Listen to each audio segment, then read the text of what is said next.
Good evening. Welcome, everybody. It's time for part 13 of Jmac Plays Hadean Lands, a adventure into text adventure madness. I am Jmac, and joining me here today, for the first time in a while, actually, is the author of this particular work, Mr. Andrew Zarf Plotkin. How are you this evening, Zarf? I'm doing pretty good. I'm glad to hear that. I want to know. So Zarf just pinged me literally a few minutes ago. I was really throwing together the plan.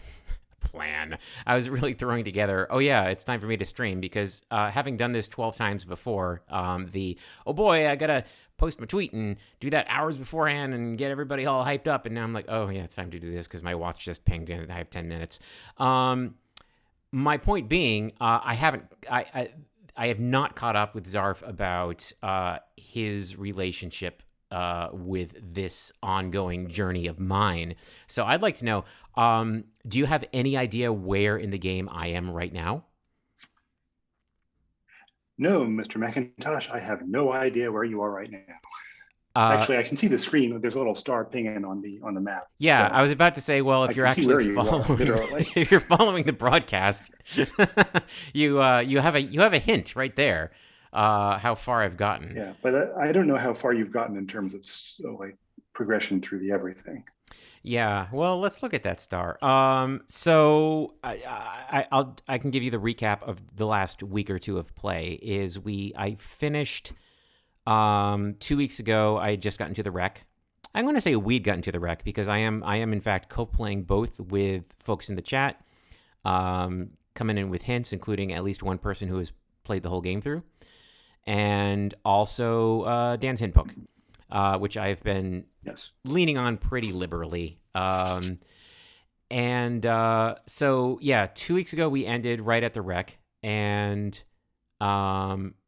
that was actually a perfect place to end. It was actually felt really good because the week before that we ended right with the knave version of the Great Marriage. And last week was basically dealing with, I don't know if it was, now I'm wondering if we skipped a week. I don't know if it was we spent the last 2 weeks with the wreck or the last 1 week, but no, you know what? I remember now. It was 2 weeks ago we ended with the wreck. And then the week before last, I'm having off by 1 airs, but I'll catch up. I do have a cup of coffee here. The week before last, I got up right to I remember I got up to the very high watermark that I ended when I was beta testing this game like 7 years ago. Ooh. Which was I could not get through the window in the wreck. That is as far as I got. Right. That was my Waterloo. Last week I got through the window, and then I spent a while trying to wake up the dragons. And Schmike says he's also played the whole game, but he's forgotten most of it. So that's useful. That is the ideal audience member for me, as far as I know. Like, I know I love this whole game, and I don't remember any of it. Let's go. Last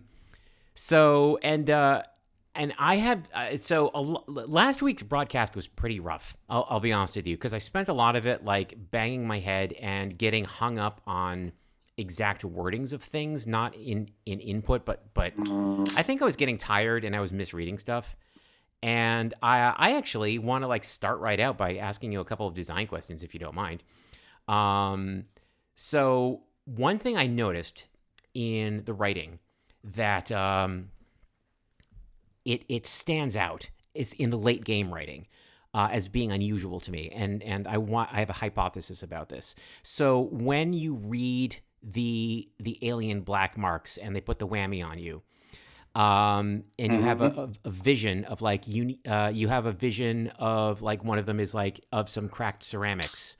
Oh, you know exactly where those are. That's the shattered ceramics by the wreck. And I was surprised that the game was that kind / explicit about like, oh, you the character already know where this is. Go there. Was that that smelled to me like the effect of beta testing? Am I right there, or did you start out just by saying we'll just tell the player where to go after after this little bit of evocative description? Honest to God, I don't remember. I figured you'd say that. Yeah. Sorry. Let's see. I can go look in my source directory, but I bet there's not going to be any useful information. I don't mean to make you dig through your source code. This isn't a work meeting. Well, I mean, the source code's right here. The question is, do I have a list of all the, do I have a bugs list? Yes. Do I have a fixed bugs list? I can hear your computer making goose honking noises. Yeah, sorry, that's the old system Starlight beep noise that I've been using as an error beep for the past 20 years. This is why we have you as a guest on my stream, to learn such things. Yeah. About the practice. Honestly, I don't think that there was a whole lot of change in beta testing. The beta testing reports were more like, this thing is disambiguating wrong, or this other ritual didn't replay quite right. There wasn't a lot of design change. Yeah, mechanical versus stylistic bugs. Jmac is saying in the chat that he did get a hint directly from you at some point about the melting point of lead, and I remember that that hung me up more on my first playthrough, and it felt familiar. Like this, I feel like I've done this before, and I think when I solved that this time, I don't think you were here, but Bathsheba was in the chat and was nudging that, yeah. So that was a good time. Anyway, so. The thing I got caught up, and I'm going to carefully not phrase this as a complaint. Thank you. But let's see. It's probably still in the notes. Oh, not only is it still in the notes, but I've highlighted it.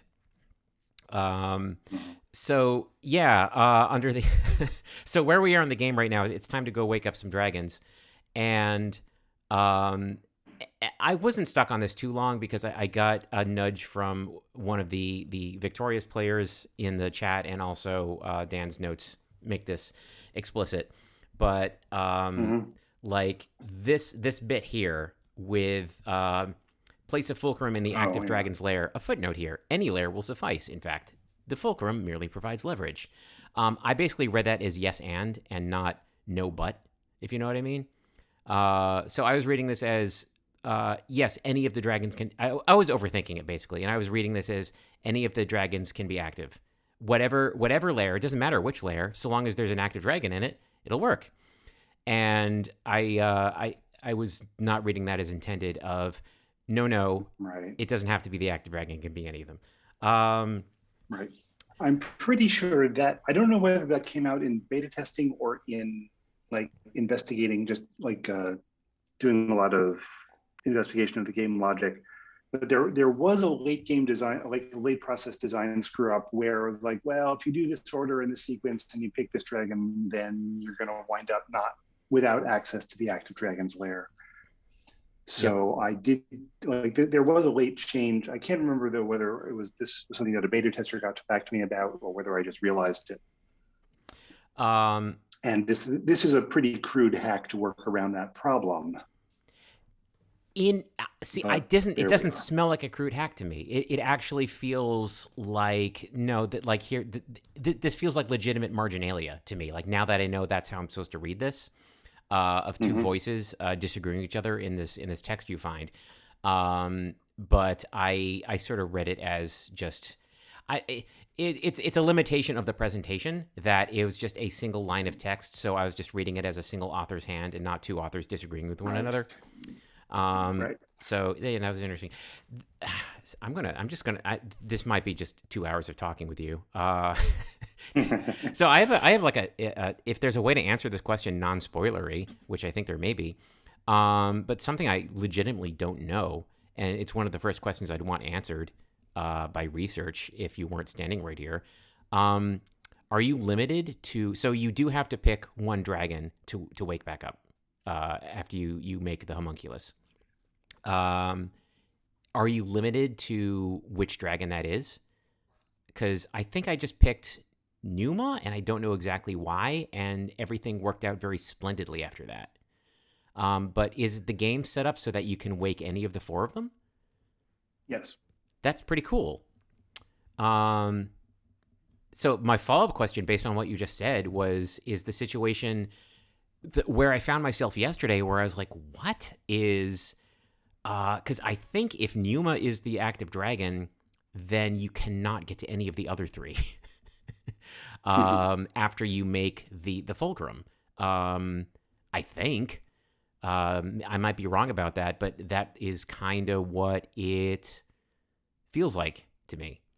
And is that the situation you were describing, where it's like, oops, I have to put this shim in with a footnote? I don't. Okay, I can't. I don't know. Yeah. Cool. I mean, it was an explicit goal to make sure the player can pick whichever one and then, go on with the game in whichever order. And I tried to. I'm pretty sure this came out. I figured this. I had to adjust this before beta testing because it's pretty fundamental in the game sequencing. I was just going through all the possible orders. Like, I actually have a Python script that goes through and checks all the game logic. Or at least checks all the game logic as I've encoded it in the Python script, which making sure that is matching the actual game code was a whole another separate problem. But I did want to make sure that all the possibilities play out, and there was one of them where this change was necessary. Anyway, sorry, I've now gone over this, said the same thing 3 times, which is pretty much what you do during this game. I was about to say let's go that's through the black door and entirely apt. Unless you have further questions. We should resume the game. While you were speaking, I took the opportunity to go paste the link into the secret Discord and every other place, and now Mike is officially retitled this stream the Jmac's Hadean Lands podcast. So yeah, I think we're going to have a panel discussion next week with noted dragon expert and outer space explorer. No, I don't know. You have to get Adam Thornton in for that. He's the dragon expert. Can't wait. Okay. Anyway, where are we? Right. So the very last thing I did was, just for fun, I said, no, I didn't look through the Oculus in the ruin chamber, and then I did, and then I'm like, okay, we're done playing. So I think, do I have a fulcrum? Do I have anything? Do I even remember how to make the fulcrum? Can we make a fulcrum?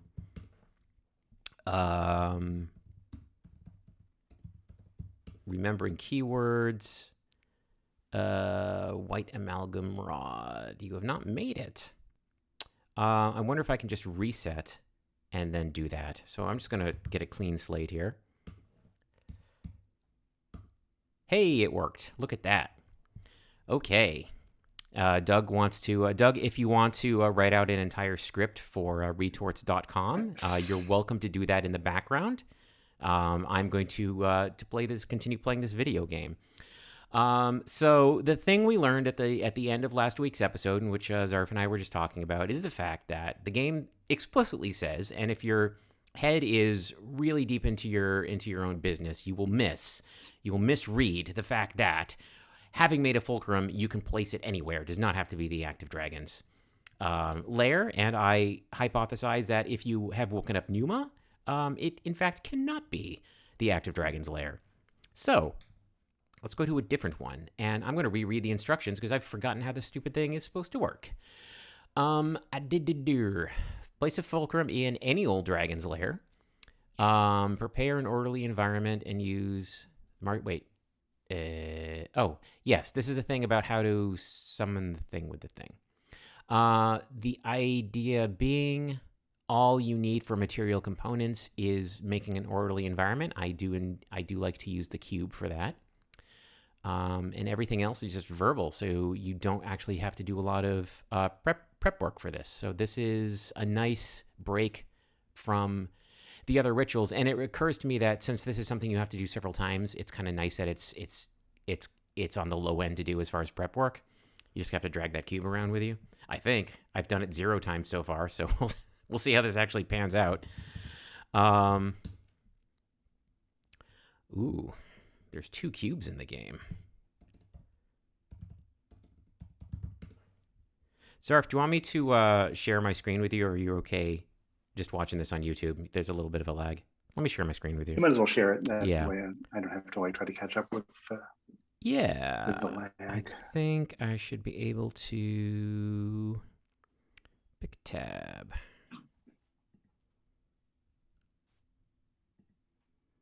There we are. Yeah, that's good. Good. All right.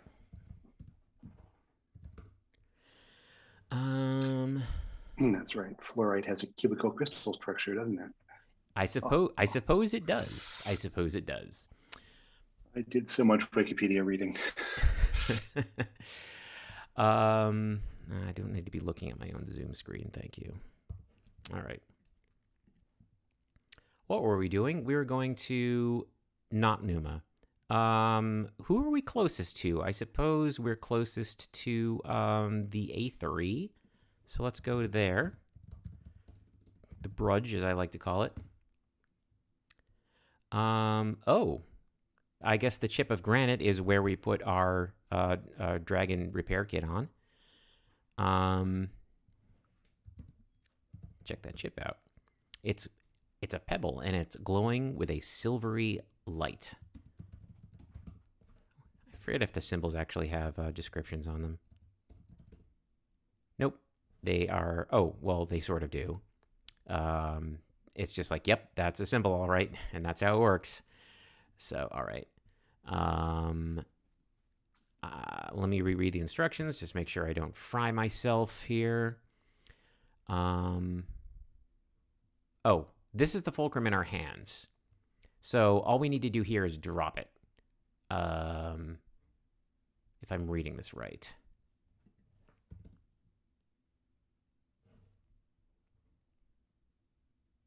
Yeah. Can I refer to it as the fulcrum? No. I really hope my memory is correct in that the actual fulcrum is that physical token that I have. But I believe so. So we're just going to drop that there. And then we are going to go do a thing on a thing with a thing. So I'm going to, let's just go to the, where's the nearest? Probably just head on to the nave. That's convenience.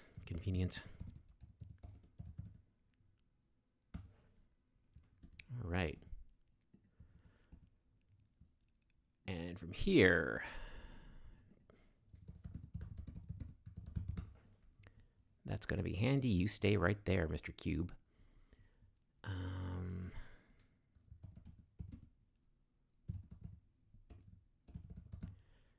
The arc is glowing smoke gray, having spoken the Marcher's invocation.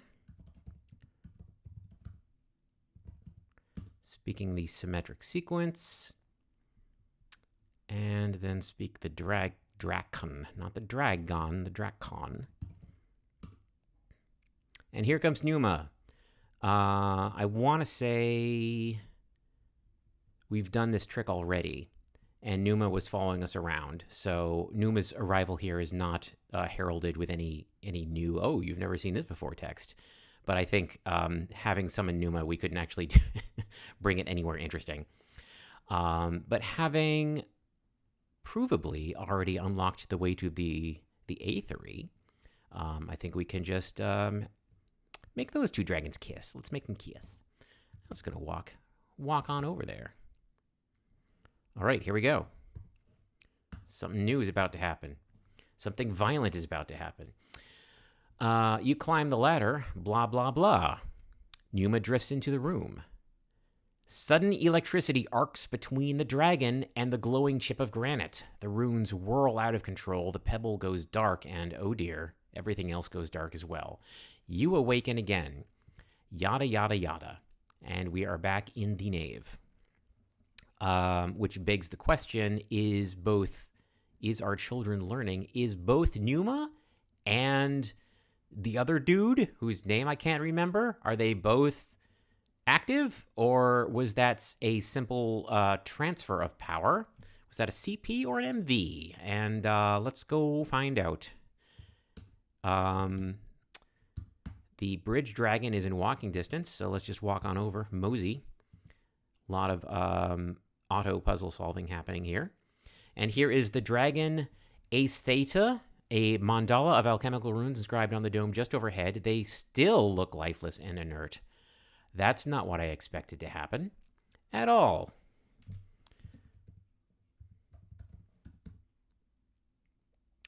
Okay, well, no Aestheta. Can we go visit Numa? Does this work? Nope. Okay, that is surprising. I thought that would do something different than what it did. Let's go reread that instruction manual again.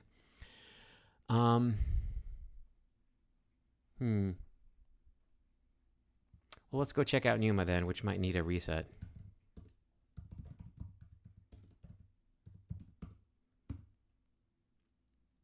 Okay, Numa is feeling fine. Interesting. Oh, you know what I did, though? I allowed the dragon's presence to cross the fulcrum node, didn't I? That's a thing I did, isn't it? I sure think it is. Yes, you did. So it's just when it's like, there's an electric shower of sparks everywhere. I'm like, yeah, sure. Of course there is. That's not bad. That means something cool happened. It's like, no, it means you did, in fact, let the magic smoke out. Okay. Cool. It's good to learn about failure states. That's how we grow. So let's try that again and not burn everything down this time. Yes, I'm sorry that you've had to suffer two George H.W. Bush references this weekend, Doug. It's just been that kind of year. Derp de derp. So I already reset. We don't need to go here. Let's just reset some more. Okay, let's make us the fulcrum again. Let's go to the bridge. Let's see if we can't go to some other dragon. Boop. All right. You go there. Can we go to the birdhouse? Nope. Can we go to the other thing?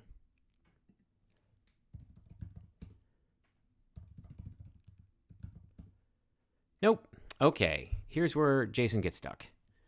So if you go to the observatory, you can't go to the other two. This might actually be intentional. I want to try all the combinations at this point, and that's easy to do. And I don't even need to... Yeah, you know what? I'm not even going to logic this out. Let's just do this. Let's go to the Barassi first because it's alphabetically first. What do you think of that?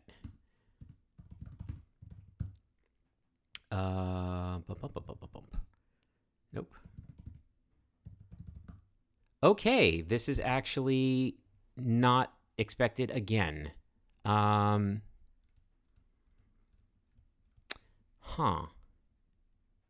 Well, can I go to...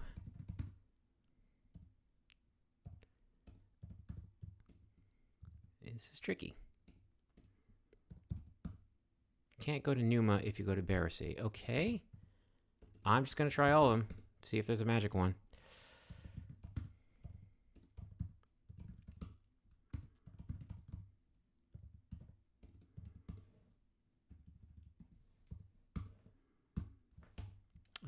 Bet that won't work.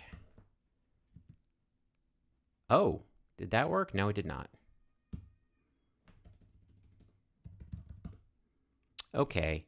I think we are actually more limited here than I was assuming given what I just learned. Although the person who was giving me nudges last time was like, that's a nudge that you should pay attention to. So this is still tricky, and we still may be in a situation where I might need to sub in some ingredients to do a thing. So what are we running out of here? Can't go to Numa because there's no orichalcum and there's no replacing that. Can't. What did I? Can't go to the Barassi because no Sublime Spirit.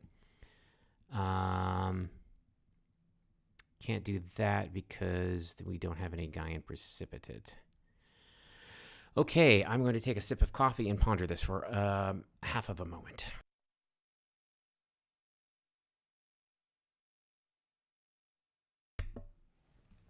So another thing I've discovered about this game, Zarf, is that playing it for 2 hours every week is clearly not the expected tempo. And it's been that worked for the first few play sessions where it was mostly just like you unlock one door and then there's all these rooms to explore. But then when you're in the latter part of the game where you're really it's way more puzzly and you need to think things through. Just letting yourself do that for an hour or two once a week is suboptimal, which is why I've been very kind on myself for looking at hints. Part of the reason why, anyway. So I think, and I actually have not opened up Dan's hint book yet, so I'm going to go open that up in the background here. Where is that? Favorites. Invisiclues. All right. So where are we right now? We are flailing a bit, and Numa is awake, but the other dragons are not available. I guess I haven't tried every single combination yet, so who else haven't I tried? Did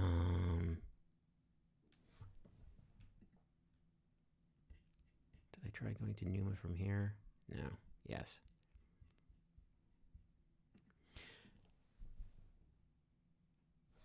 Bridge. Barris. Yeah, okay. I feel pretty confident that you can't. Oh, let's try one more. Just for the heck of it.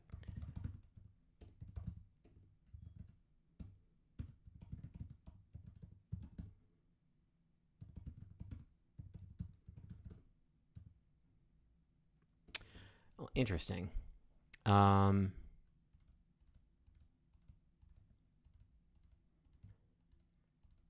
Let's see. Doug has a hint that we substituted something for counter Gaian Precipitate last week, which, yes, we did. Do we have any anti-Tellurian powder? I don't recall coming across that. And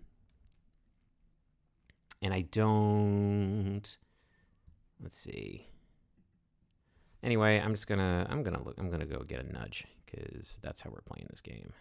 So I'm gonna bring up my nudge window of nudges, and we're actually quite a ways down this, which I enjoy. I enjoy seeing all this blurred text that we have been able to figure out. I know what this word is. Ho ho. Let's see. So I don't think I've read very far into this, and I've already done the ritual. Yes, we've done that. Now that you have a fulcrum. Okay. Now I'm going to carefully read through this until one of them slaps me across the face. That is not what I fixed first. Okay. No. There we go. The subsumption requires you to access both Numa and another dragon's room, but accessing Numa with the lodestone of centrality consumes elemental fire and earth and the orichalcum. You'll need a way to access a dragon without using any of those. All right.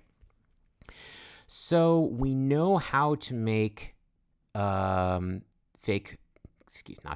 know how to sub in fire.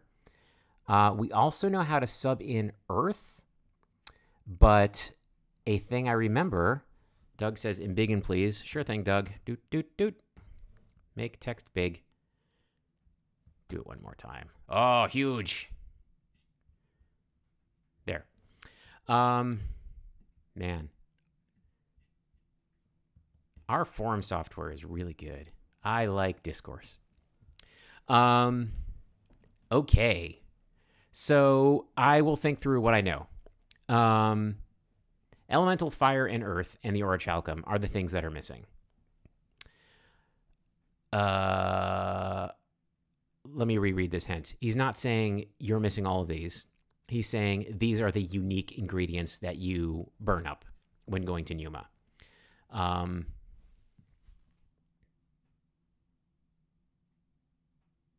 Think. Yes. So we know how to sub in fire, and we're able to do that. We know how to sub in earth, but we're not able to do that, at least the one way I know how to do that, which is to make a perfect diamond. To do that, I'm pretty sure you need Barrows fixed, because you need the Deep Earth Lab, which we cannot get to without Barrows working. So I'm pretty sure that earth is not available to us. And the orichalcum, there's famously only one in the game, and that is also not available to us. So is there something that will let us use the substitute fire?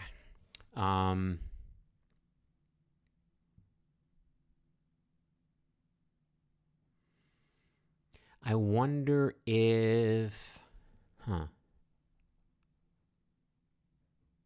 So if we explicitly make the lodestone using the substitute fire, that might be a thing that we can do. What is... So anyway.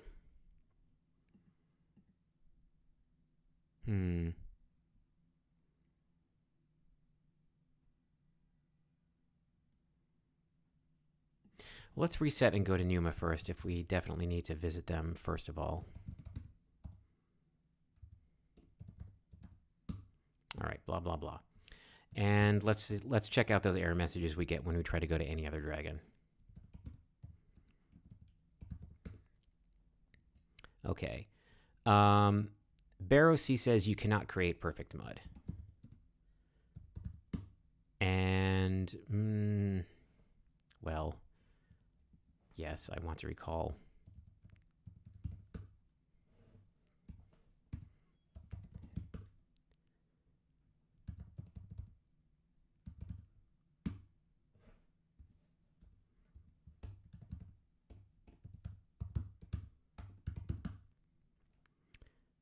I'm still laughing at Jackson Mud. It's very good.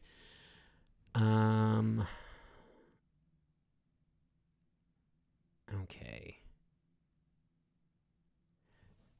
Yeah, so the mud consumes earth.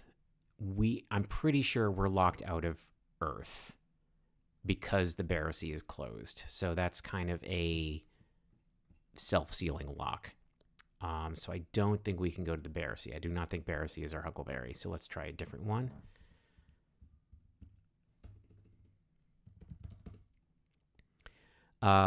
This is the guy in Precipitate.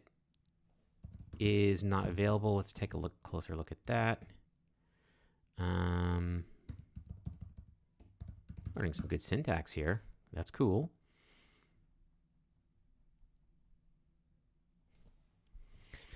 Yes, this requires the orichalcum, which I'm pretty sure there's no substitution for. So we made, yeah. In one case, there was is there Tellurian? No. Well, it was worth a shot. Okay. And who's the last one? Okay. This time we're stuck with copper percalcinate. How do we make copper percalcinate?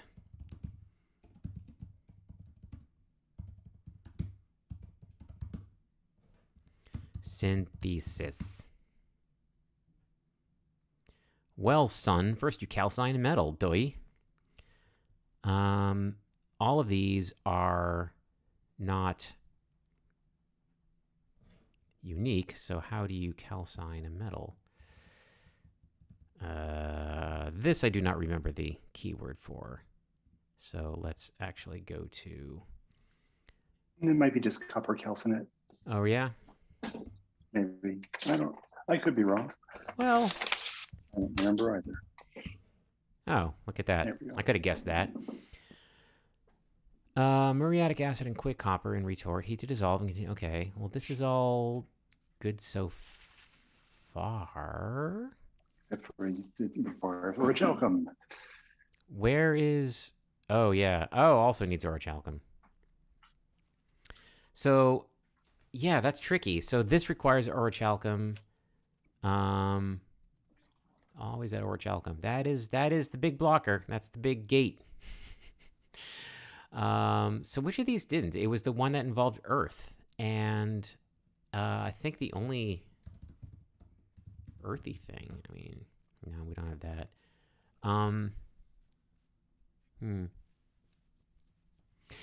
Yeah, that's tricky in that the only earth. I mean, I can bring it up anyway.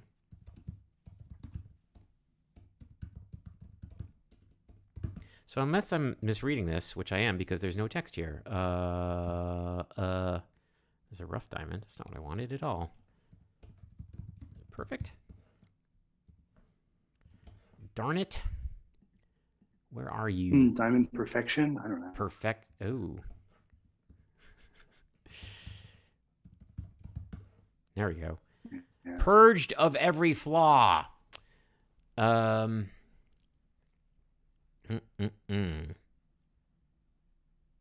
you need elemental earth to do this. Well, I guess you do that first in order to make 2 earths. I mean, have I tried doing this? I haven't tried doing it. I just assumed, given the beginning, and given the fact that on the map you have a thing called Deep Lab, which is in the middle of the earth. I'm like, well, obviously you do it here, and nothing else is.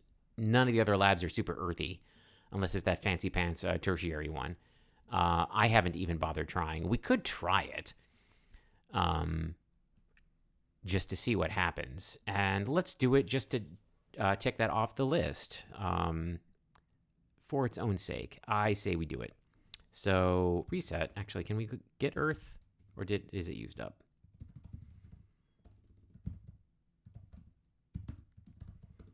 No. All right.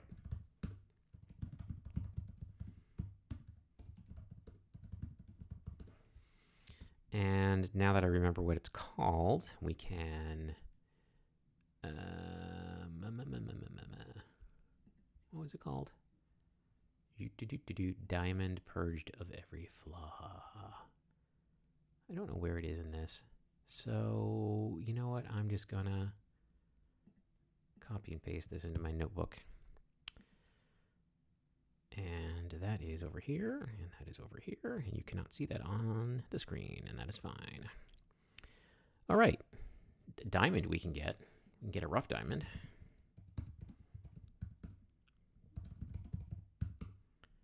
Check that diamond out. The diamond is a rough bit of cloudy gray crystal. It is full of flaws to purge.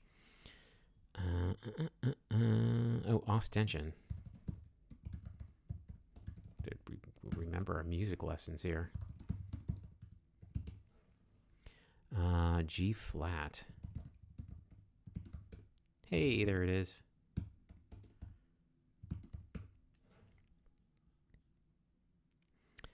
That appears to be all the materials we need, other than the lab that almost certainly won't work. Is there even a Gestalt shelf in the tertiary lab, or is it just too fancy for that? No, it's too fancy. No shelves here. Well, the Pyrrhic lab is bricky. That's earthen, right? Yeah, sure. I'm sure this will work.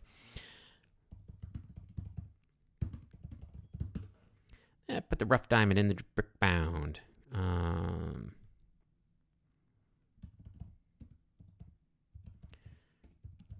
Okay. The arc begins to glow orange around the rough diamond.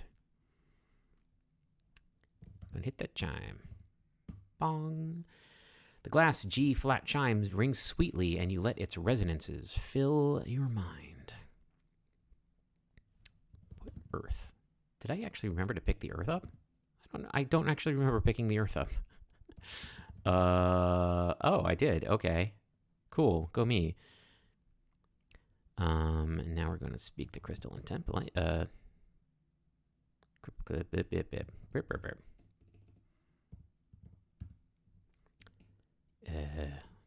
going to skip the other one, say tempering instead. Okay. Yay, you recite the crystalline tempering. The rough diamond does not appear to be affected. Oh, and that's the end of the ritual. So that's lots of nothing happening. So as expected, but I feel good that we tried. And yeah, that's all I can do there. So I'm gonna mosey back over to the hints. I agree, Dan. We do need that. Fixing Numa fixed 2 systems on the Marcher. Yeah, it did. It fixed, let's see, it fixed, we could get into here. We could get into the Scaife, and we could get outside and walk around. That was fun. Yep. Examine Numa with the Oculus. We did that already, and, well, okay. Okay, we'll do that again.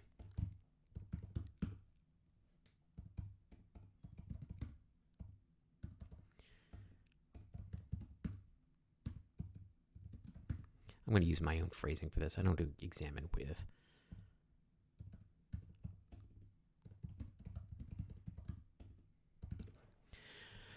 So, deep beneath the Marcher, the nexus points that supply air and warmth all seem strong. Control paths rise from these air pumps to the airlock and exoscape bay. I agree. I have taken advantage of both of these. This is how we got into the tertiary lab by way of the key in the exoscape bay. We walked around in the Scaife bay. And as stated earlier, we walked around outside. That was a lot of fun too. So I'm not sure what we're getting at here. Yes, it did. The exoscape bay is of top interest to us. Okay. Well, then let's go to the exoscape bay. I will admit that I'm not really sure what's in there right now. It's been a while. I think I lost all interest in it around the time. There goes the orichalcum rod again. Okay. I was about to say I've lost all interest in it around the time we actually got into the exoscape dome, and we got the key to the tertiary lab that was in there, and that unlocked a ton of other stuff, including ultimately getting us to the wreck, and that wreck consumed my attention for like the next 2 play sessions. So I don't know what's in the exoscape bay. It's been quite a while. So nudged. Let's go back there. Yoink. All right, here we are. I'm going to read this description again. There's our star. Put it over there. You are in a wide brick hall or perhaps an indoor courtyard. It is unfurnished and undecorated, not meant for human occupation. It was built to house the steel bulk of the exoscape, which vehicle occupies most of its floor space.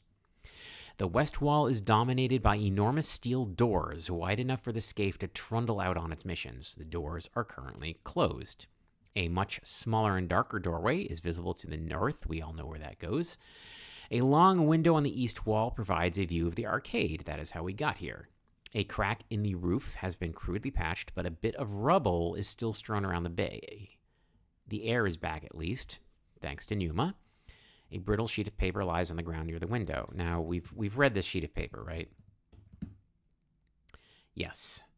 Name of the tortoise. And the F-sharp chime is still going bing-bong, as it should. I wonder if we withdraw it. If we withdraw it, I guess we might be stuck here, but then that's what the void is for, to give you an in-character way of resetting the game. Let's see. Have we examined that rubble? Well, chunks of mortared brick have fallen across the Scaife and the rest of the bay. This is not the sort of game where you search things, but I do it anyway. You dig through the rubble for a few moments, but find nothing worth mentioning. All right. And there are those doors that have not had anything with anything. The doors are far too large to be opened by hand. Some machinery operates them, but you're not sure from where it's controlled. This I don't remember. Well, what machinery do we know about? We know about there's machinery inside of the scaf, and there's some machinery outside of the scaf as well. I mean, we can just mosey on back there. There's nothing in our way. Yoink. There is heavy steel portal to the west wall. It's standing open. A valve wheel is mounted next to the portal. The valve wheel, that just pressurizes the scaf or the bay, one or the other. But it doesn't actually open the doors. And I don't expect that it would both be a pressurization valve and a door opener. That seems to be a little bit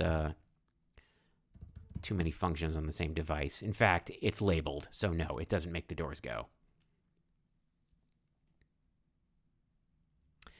Let's go inside the scaf again.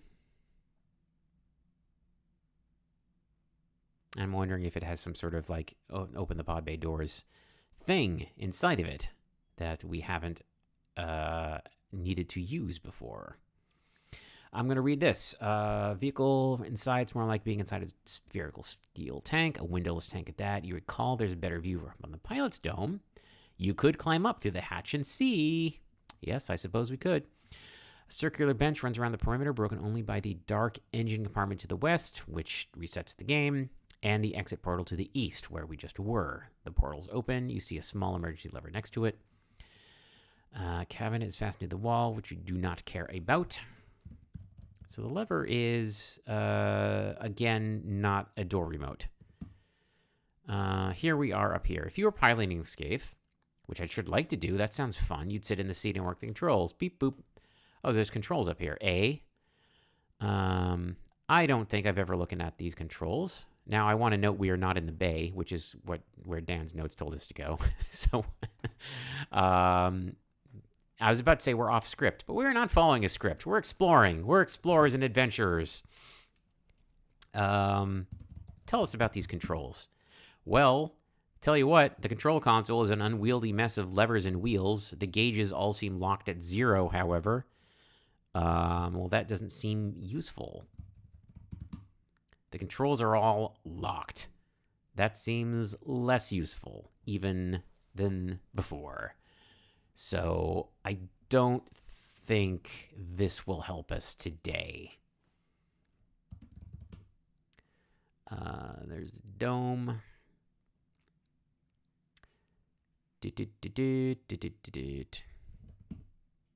And out. Just takes us back down again. So I don't think... Steel portal leads back to the arcade. Yeah, I was wondering if it like had a door control on the back side of it and you close the door and then there it is, but I don't think that's the case.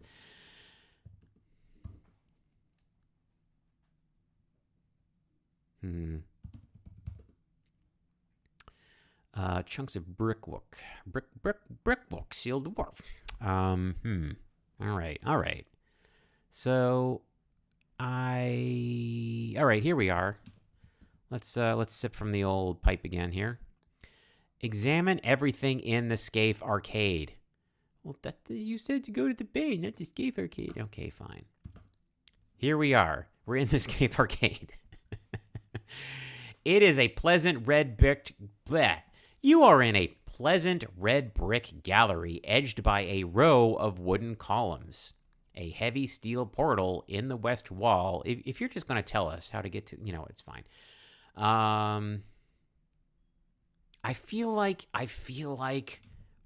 I've done this. I feel like you're going to tell me whole arcade is indoors. I feel like you're going to tell me to play with the valve wheel, and I'm like, yeah.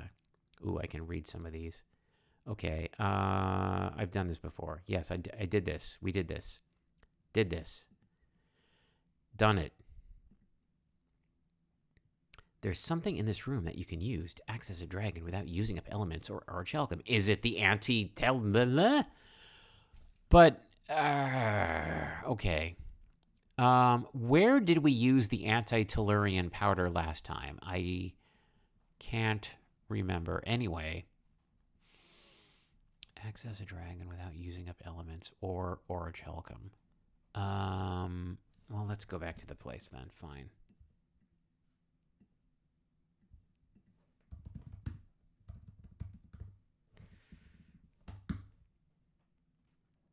You're holding it. Oh, sure. Is this going to do that again? Nope. Here we go.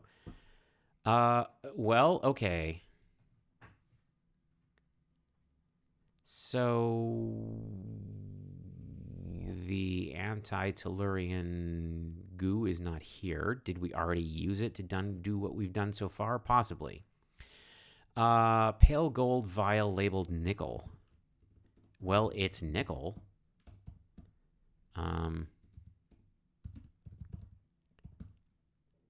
Sure.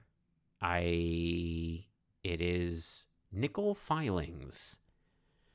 I don't know why we care. Does nickel come up anywhere? There's lots of nickel in the game apparently. You get it in wire. There's a rod of it somewhere. There's shavings. It's great. Okay. But why? Why? What can we do with nickel filings? Curious. I don't know. Where's the rod? Do we have a rod? It's just sitting around. Okay, I don't know what to do about that. That is a fact. No, we've done this. We've used that. I don't get it. All right, I'm going to reset again. It does seem like, this is me not remembering how the this particular plot thread goes, but it does seem that having two nickels is going to provide a substitute for something or other. Like that's yeah. You had one of them and now you have two of them, which is a big sort of plot turning point in this game. Yes, it is. I just don't remember how one uses nickel. I guess you do. You just pick apart rituals until you see and then you use nickel, idiot. Okay, so I reset and went back to the tertiary lab. Here is the anti-tellurian distillate, which we did use up somehow last game. I don't remember what we did, which again is the curse of playing this once a week and not taking notes about how you solved puzzles.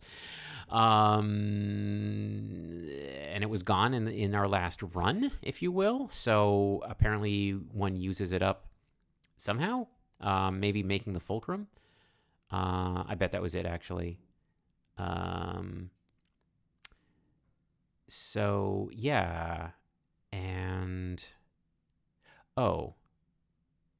well, anyway, what Dan is getting at here is hey, this thing, and I'm like, yeah, I've done this, so I'm just going to keep chewing through this. Jmac says 2 nickels is a substitute for a dime. Thank you. And we've done this. We've used the counter dilate. Perform the decrease. Okay, this we did. We did this. But why? No, I've done that. You can use the lead decrease ritual to access a dragon. Okay. But...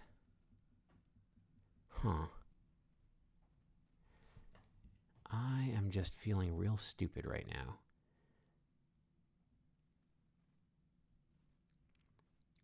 I feel like this is a thing we did last week, and I don't know why we did it anymore. So unless someone else can remember why, I definitely messed around with all this stuff.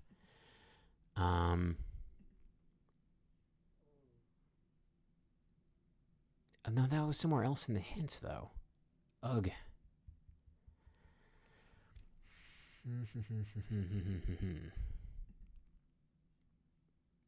All right. I'm just really feeling stumped here, so I'm just going to keep chomping here.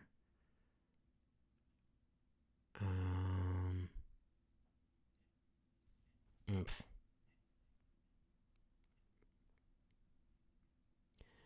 All right, let's slow down a bit here. You can use lead decrease ritual to unconnect the dragon. All right. Oh, I remember now. Okay. The reason we used lead decrease was for the alternate solution of getting the chime. That is what we struggled with last week. I spent more than half of it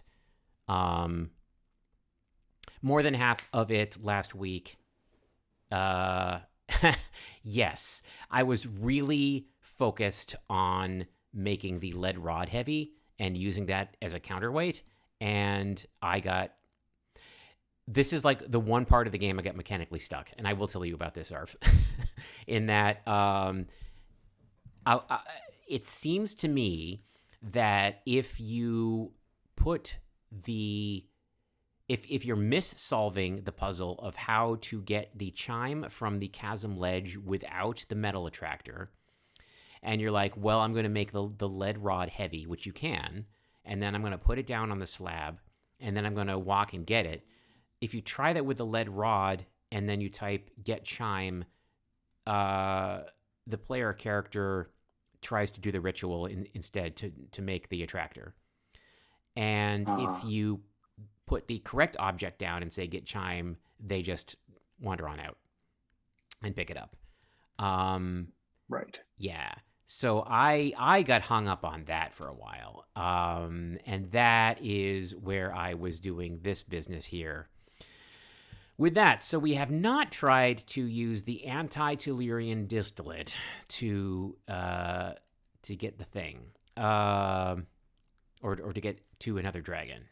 Doug is saying, doing it for the fulcrum sounds right. Doug, could you please expound on that point, because I'm not sure what you mean by that, and I'm going to take a sip of water.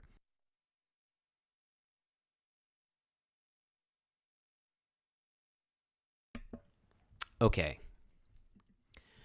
Now that I remember what I was doing last week, this is definitely a thing I did. So we can do this again. I think actually we should have lead decrease with distillate. I should be able to just do that.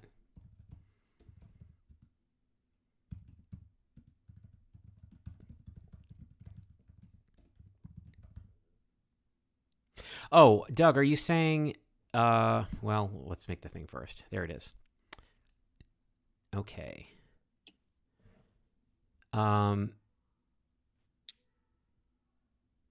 Make the fulcrum somehow using the distillate? How do you make a fulcrum?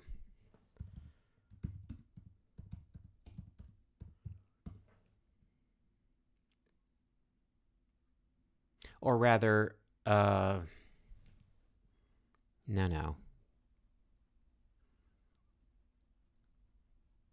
Okay, we can do that.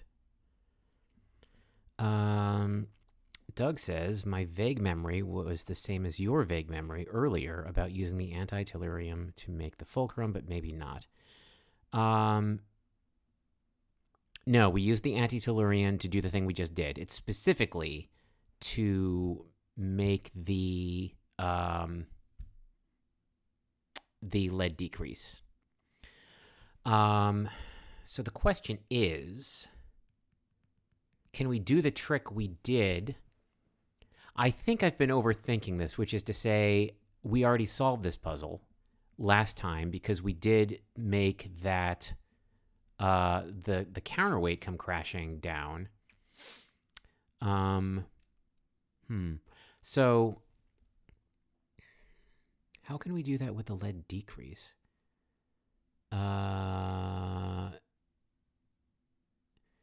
Does it work to make the counterweight light and then heavy again using the brush?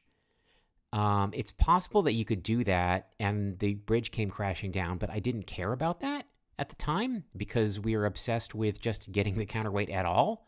And let's try that. For that, we need the brush, or the brudge, as I like to call it. And then we're going to go visit the brudge. Actually, we're not. If I type go to bridge, things I do not want to do might happen. So let's not do that quite yet. Okay, what do we have? We have the gossamerity symbol. We have a dispersal brush. Let's play with our ingredients.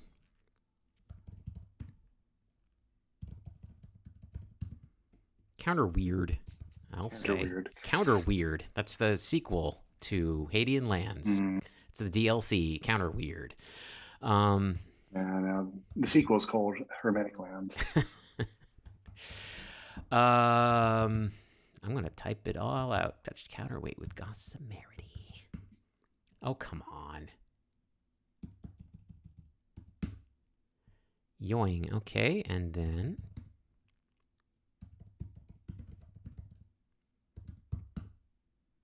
hey, the shock has evidently been enough for the jammed mechanism. The cable whips up and out of sight. The folded ladder in reaction unfolds segment by segment until it reaches the floor. Okay, this smells like what we were supposed to do. So this is absolutely something we did in the past, but I was so laser focused on that damn counterweight and being able to pick it up that I forgot that we had, in fact, found an alternate way to get a ladder to come down. So yes, that seems to be progress. Now what the heck are we doing? Okay, so we need now, okay. Ugh. Oh my God. Right. So now we can make a fulcrum, and we put the fulcrum. This is the dead one. Can we put the fulcrum in? Can we get to Numa? Have we been to Numa? What is my name and purpose?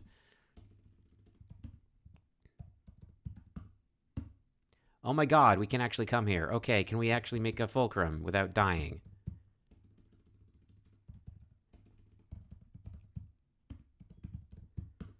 Holy crap, we made a fulcrum. Okay. Now, how can we do this without screwing up? What we're going to do is go to Numa, drop this, actually follow the non-footnoted instructions this time, and then perform the ritual in the nave, and then do not go to Numa's nest and die, and walk into the Aethery and revive that dude. Okay, this took an hour, and I think we can do it. Feels like it should take an hour. This feels like about an hour's work to me. That's a good unit. It really occurs to me that like I feel like I'm doing about 2 things in every session, having explored the whole marcher, and it's now just like even just guzzling hints. It's about like 1 piece of progress an hour, and that feels about right to me. Okay, blah, blah, blah. Where are we going? I'm excited. Oh, I'm already in front of a bound. Can we just do it right here? What do we have? No, we actually have to go to Numa first. We're planning. Yeah. Hold your horses. Howdy, Sheba. I see a lurker. All right. I forgot how to do the thing. It's been so long.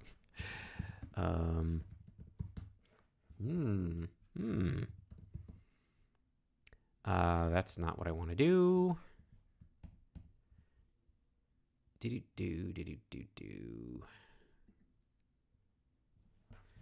I am just going to copy this text into my notes because it's going to be super useful, and someday, well, we've actually done it a couple of times, but it's just ended in disaster or failure every time, so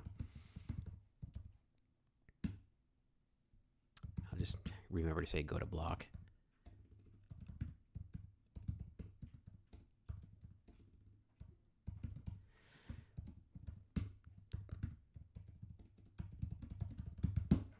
Stay. All right.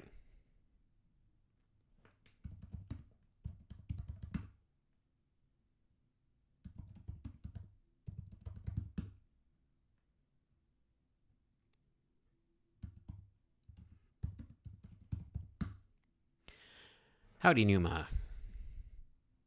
And let's just take our dragon for a walk. Walkies. Up we go. Here we are. Numa has drifted into the room, and nothing exploded, and also no dragons have revived. Numa is just kind of chilling. Can I wait? Oh, here we go. Just need to wait it out. Numa is being drawn towards a theta. Numa slides towards Ace Theta faster and faster. At the last moment, Ace Theta seems to crumple, break apart, and be drawn into the sea green heart of Numa. You hear, smell, and see a confusion of smells and sounds and colored light. You awaken again. Now, let's see if I had any more success than I did 45 minutes ago trying to do the exact same thing. Everything is different. This bridge crosses, well, the first part is the same, but I'll read it for completeness' sake. This bridge crosses the upper span of the observatory dome. There's nothing at either end except a ladder. There is a place to stand and watch the cosmos and the retort's place in it. With the dragon gone, that's not a thing I thought would happen, but it did. With the dragon gone, because you exploded it, the windows of the dome seem like pointless scenery. Ensign Seatesk is, I'm going to say Seatech. No, I'm going to say Seatesk, is leaning against the handrail. He should not be up here. Of course, neither should you, but Seatesk made it here first, and perhaps for better reasons. Yes, Mike, Numa, yay. Excellent. Excellent throwback. Double Aughts throwback for you 90s kids. Linked in the show notes. There's no show notes. I'm not going to link to the. You can look up the Numa Yay song on your own time if you want. Here's the thing. We blew the dragon up, and I didn't. that was unexpected and delightful.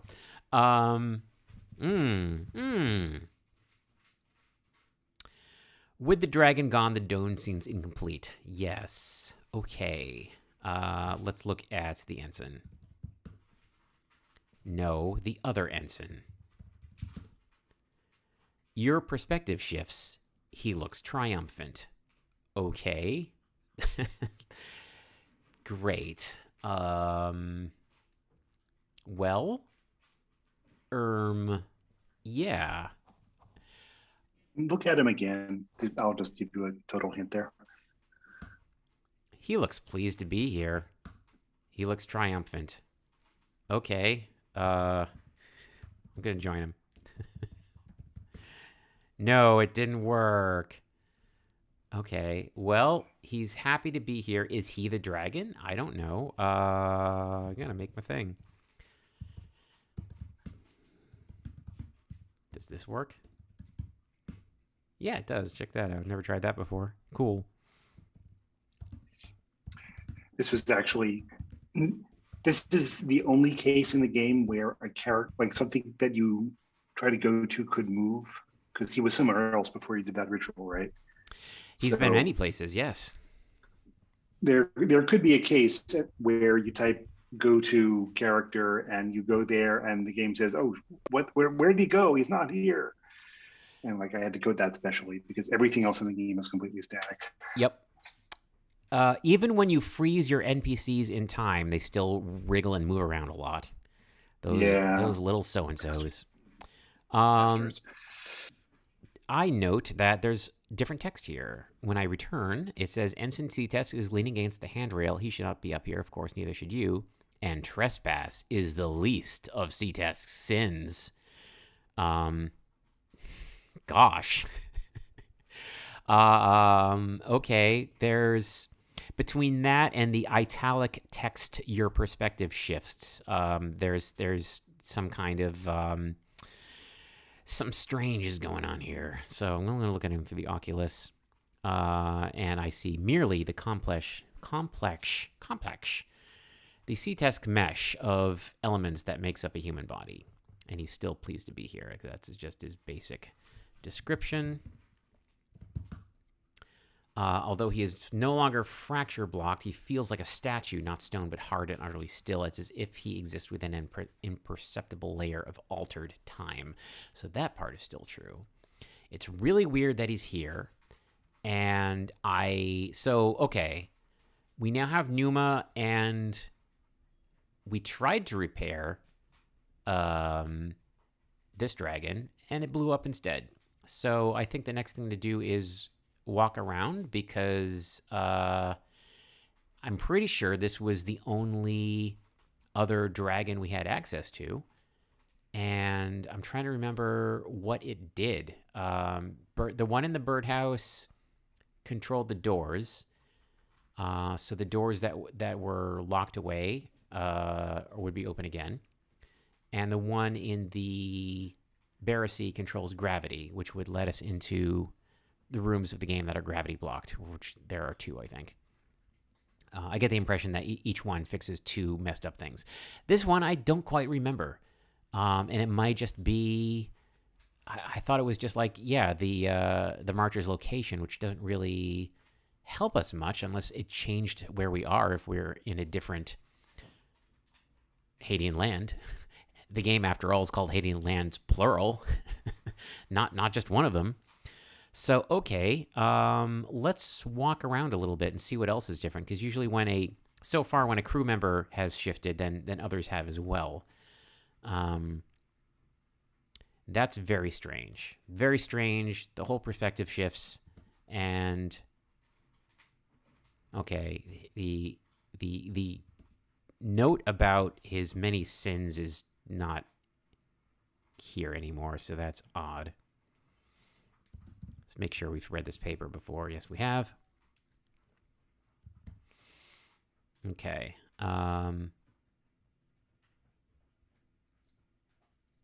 It's curious that the dispersal brush is lying. Huh.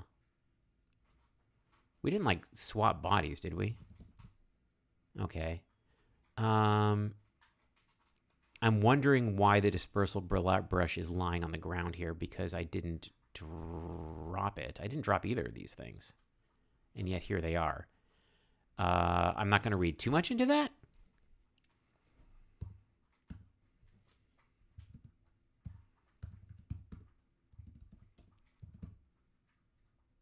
Yeah. Okay, so if I look at him, it now says trespass is the least of C-Test's sins. If I look at him again, he made it up here first and for better reasons. So this is a toggle of some kind. I'm not sure what we're toggling, but I seem to be more in his head in this mode.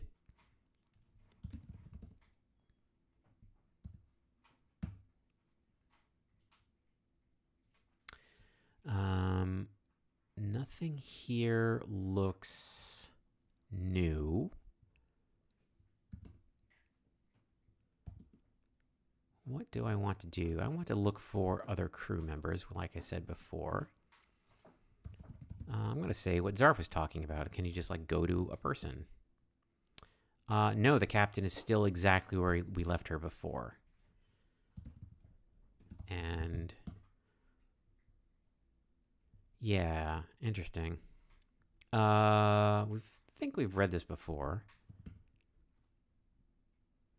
Huh. Okay, I don't know that I've looked at a character many times. So after one examination, the idea of Captain Hart being moody is nigh incomprehensible, but you suppose that even a Marcher captain can have a human side. Good for her.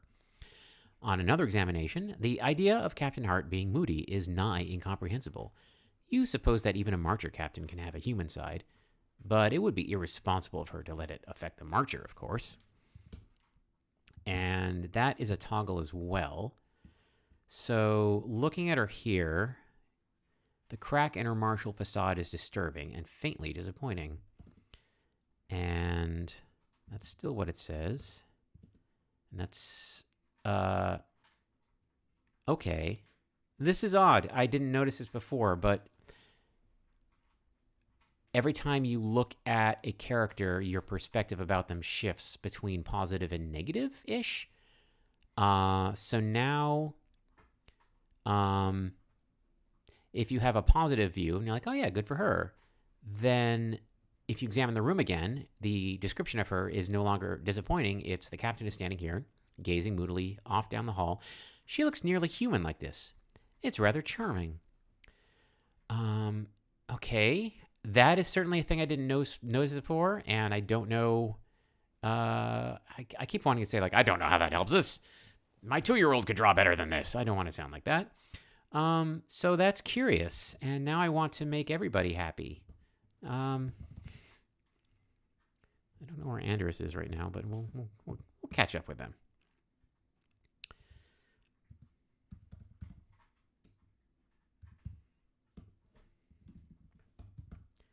I don't know. I just want everybody to be happy right now.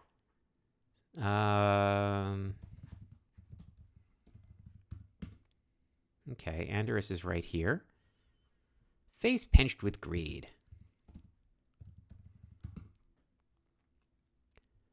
And if I look again, although as you recall, she scowls at everything.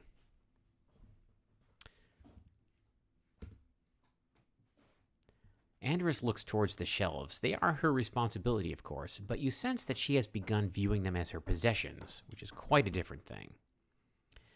This description I've read in the past about, she's been keeping a hand towards her own needs, but then again, haven't you been taking a free hand with ship supplies yourself recently? I don't want pinched with greed. I'm gonna make everybody happy. There we go. Now she's just merely scowling. And I think that's all the crew members that we have access to. And again, I don't know. I'm just going to say it. I don't know how this helps us, but it's fun. It's fun to play with. Okay. That's nice. Well,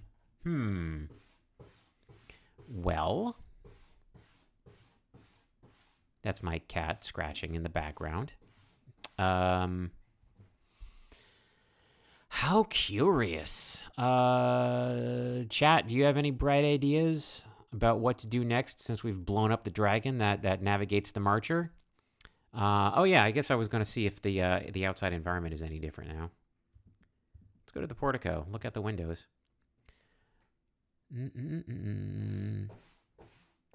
Well, it's the same old Hadean land.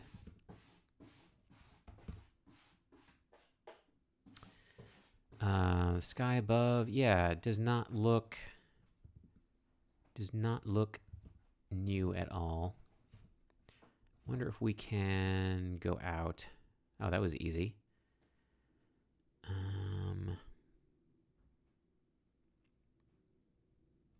North and the east, huh? Have we been at both directions? What in the world? Oh, no. This looks like the same old, same old. Yeah. We have been here before. This is nothing new. Go back inside. Huh. Interesting. Is Numa the same? Good question.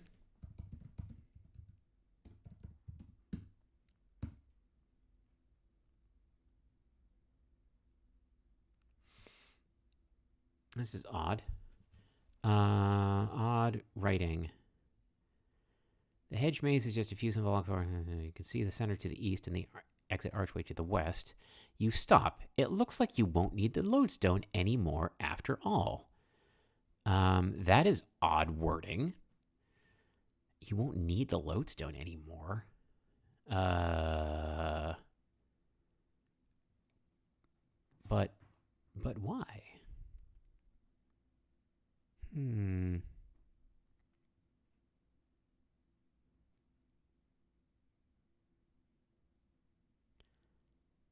Wait a minute, but we have the lodestone, right? Are the dragon... Did we blow them all up?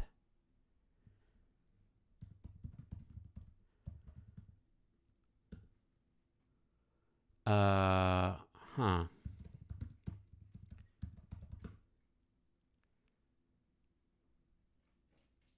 What is going on? I don't know why that happened. That was weird. But anyway, here we are back at Numa, per Doug's suggestion. And it's still here, and it's not... it's working.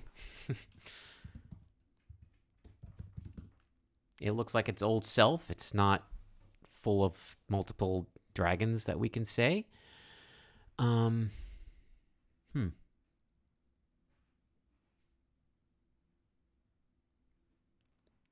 I wonder if we don't need to make the lodestone anymore.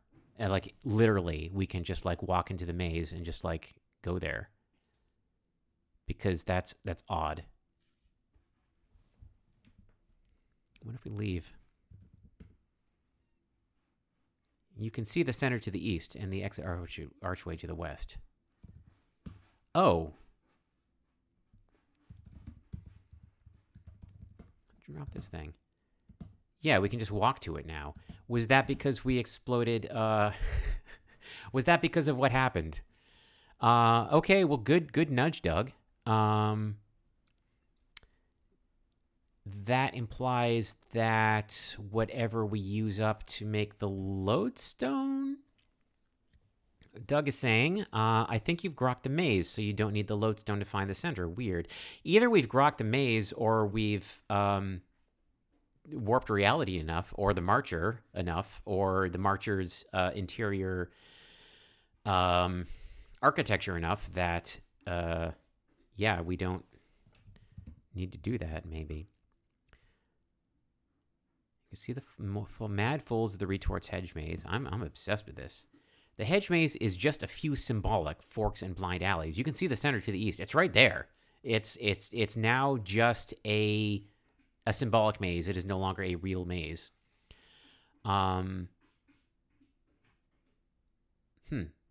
Okay. I am going to say that happened because of whatever we did in the bridge. And I think Doug is on the right track that we don't need to make the lodestone anymore. So whatever went into that recipe is freed up. Let's see what went into that.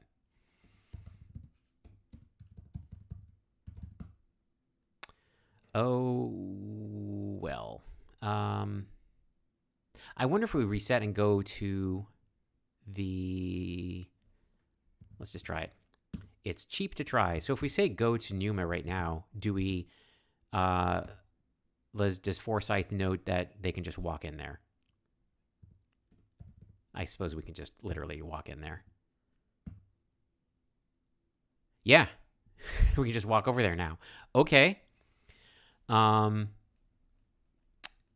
don't know where the dragon is now. I don't know if it's in Dragon Heaven or it's bizarre. It's disturbing, and yeah, it's also scrolled off.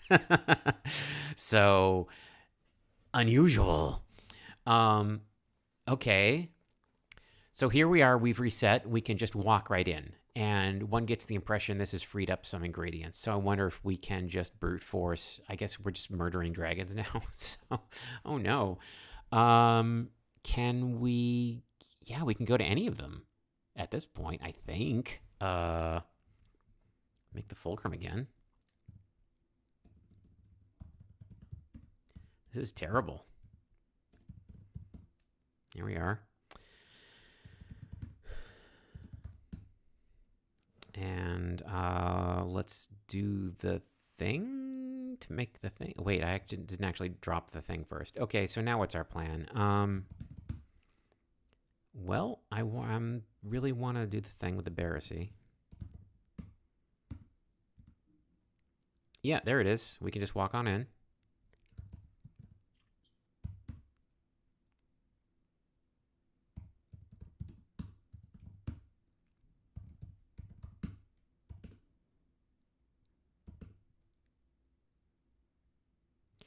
Okay. Oops, gotta get that block.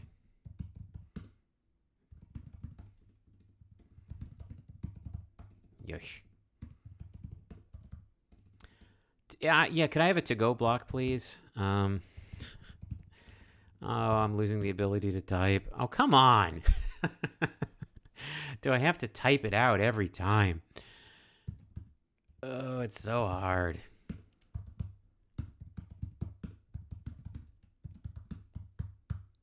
Of course I am.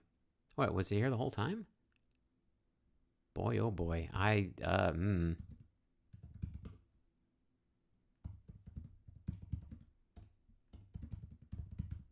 Plonk. Interesting. All right. Fulcrum. Do the thing.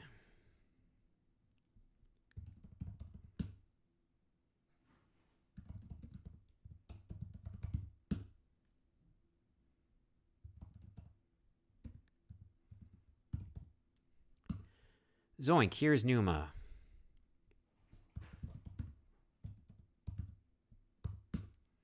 And let's F up Barrosi. Sorry, Barros.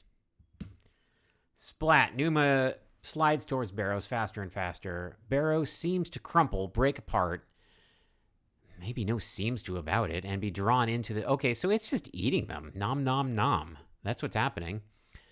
Confusion of smells and sounds and colored lights. Here we are back here. Is gravity fixed? I don't know. I'm scared. Let's walk over. Let's just walk. We're walking. Oop. Oh. You know what? I actually came in here because I wanted to just check gravity out, and for some reason I wanted to do it with the passageway north of the Barrosi versus the Deep Lab. I guess because I wanted to draw out the tension, because the Deep Lab is actually the thing, the exciting new room. But instead, of course, because we went to the room that we just did another draconic sacrifice in, here is another crew member, and also the one I forgot existed, the lieutenant. Let's read this whole room description again. This is a long, dim chamber whose walls are immense stone slabs. It's like a burial chamber, an empty one, now that the dragon is gone. The iron gate stands open to the west. You also see a crevice between two slabs to the north. It looks wide enough to wiggle through. Lieutenant Powers is sitting in a corner, back to the wall, arms around his knees. He's staring into the dimness, a narrow smile on his face. A lot of these happy campers as we're blowing up dragons, man. I don't like this. He looks overwhelmed. He looks tense.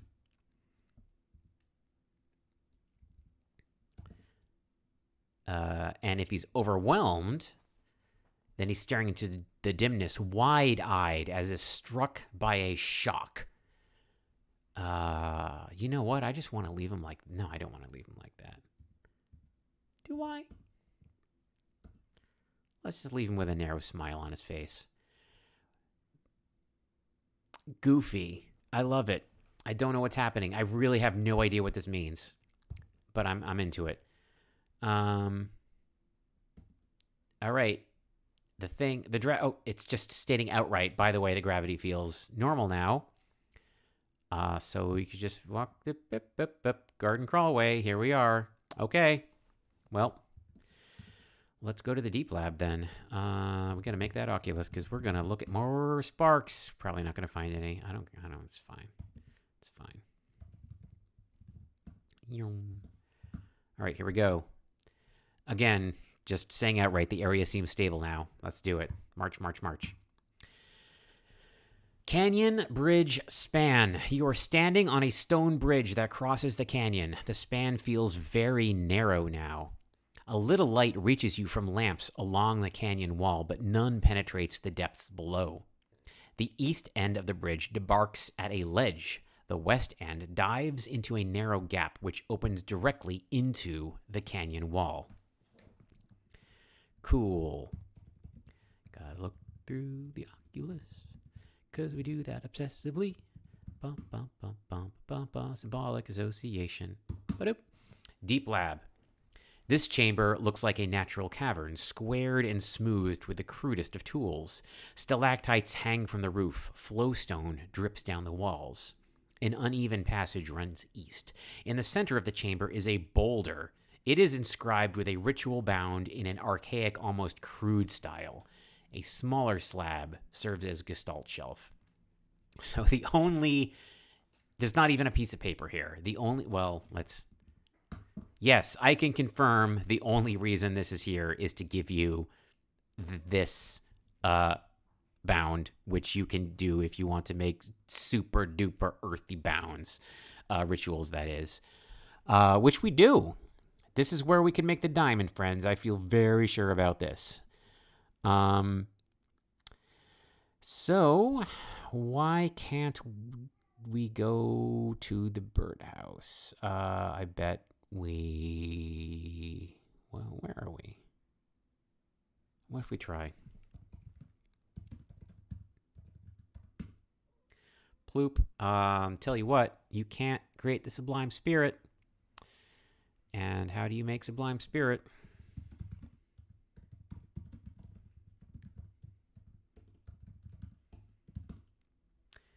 Well, you need nickel. Remember that nickel. Oh, but it actually tells you before that. I didn't roll back in the stack long enough. So I wonder if we can make the sublime spirit using the other fire, as opposed to the phlogisticated goldenrod fire. That seems to be the thing in the way right now.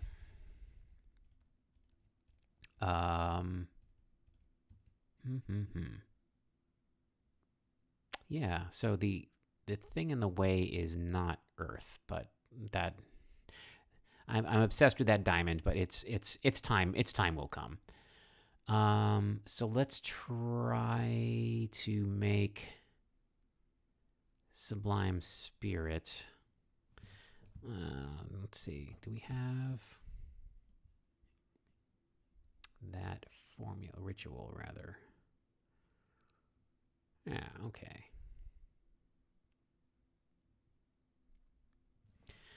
Mineral oil and nickel into a retort. Thin pieces of nickel are best. Yeah, okay. All right. It's not... this would have been so much simpler if it wasn't the fire that we're missing, but the nickel. But alas, that is not the problem. All right, so we need to do the ignition with the other thing.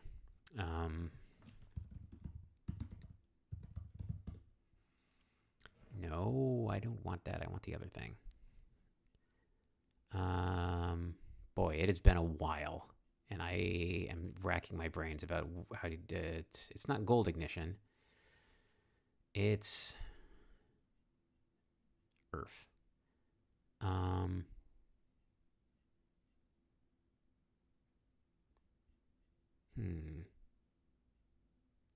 it was phlogisticating.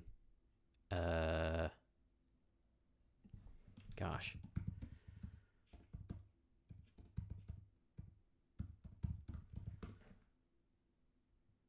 Yeah, I think it was electrum.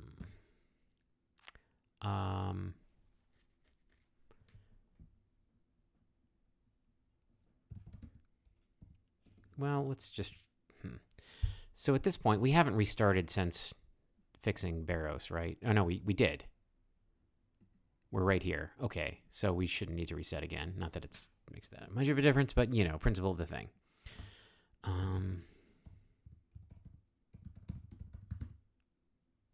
Wait a minute. Why is the fire gone? It doesn't really matter. Okay.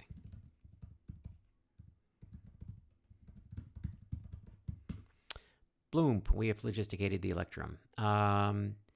Do you ignite the gold rod and then ignite the electrum? Is that how you do it? It has been a while. It has been a minute. Let's see if that's how you do it. Remember this syntax. And then ignite. Well, don't do this in the Perix lab because it gets confused.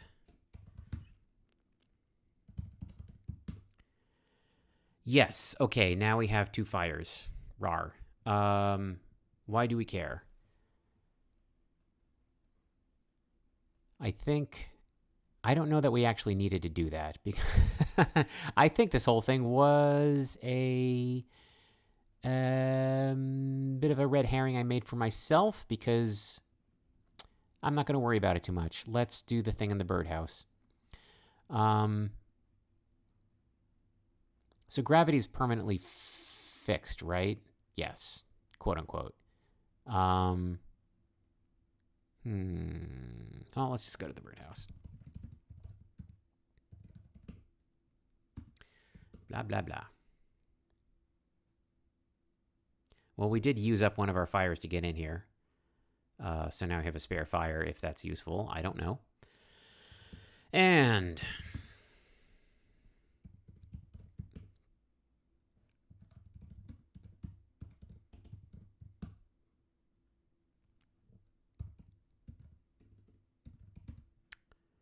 measuring block.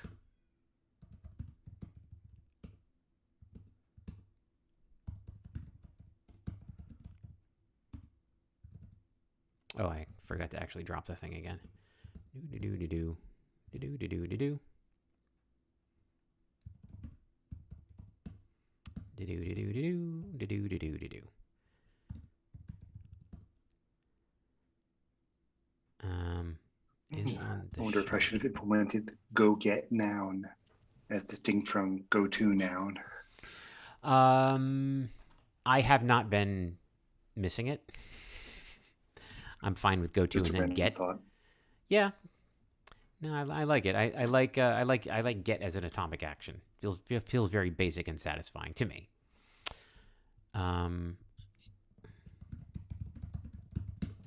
So this might be the last time we have to do this particular song and dance. Actual literal singing, perhaps.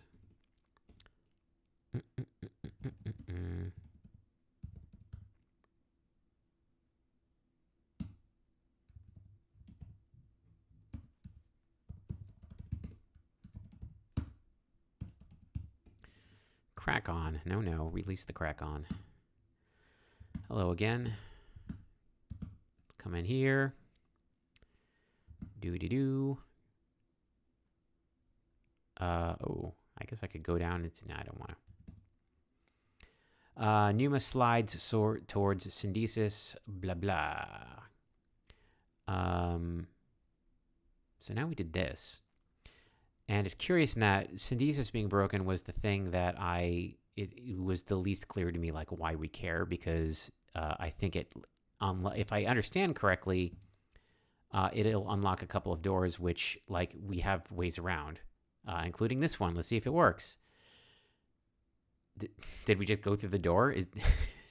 It's hard to tell with this game. Yeah, we're just passing in between these doors that are messed up and frosty on the wall. Or on the map, rather. Well, they're all different woods. That's nice. Yeah, okay. So these 2 messed up doors are just plain open now. It is super not clear to me why we care. Because getting around these doors was really one of our first tricks in the game. So I'm very curious why that's important. And I don't think that any of these rooms that are seriously blocked off, I don't think that repairing or jumping or whatever we did with poor syndesis really fixed that. But let's take a look in this optics lab. This is an example of a room that had a door and also a fuzzed out room behind it.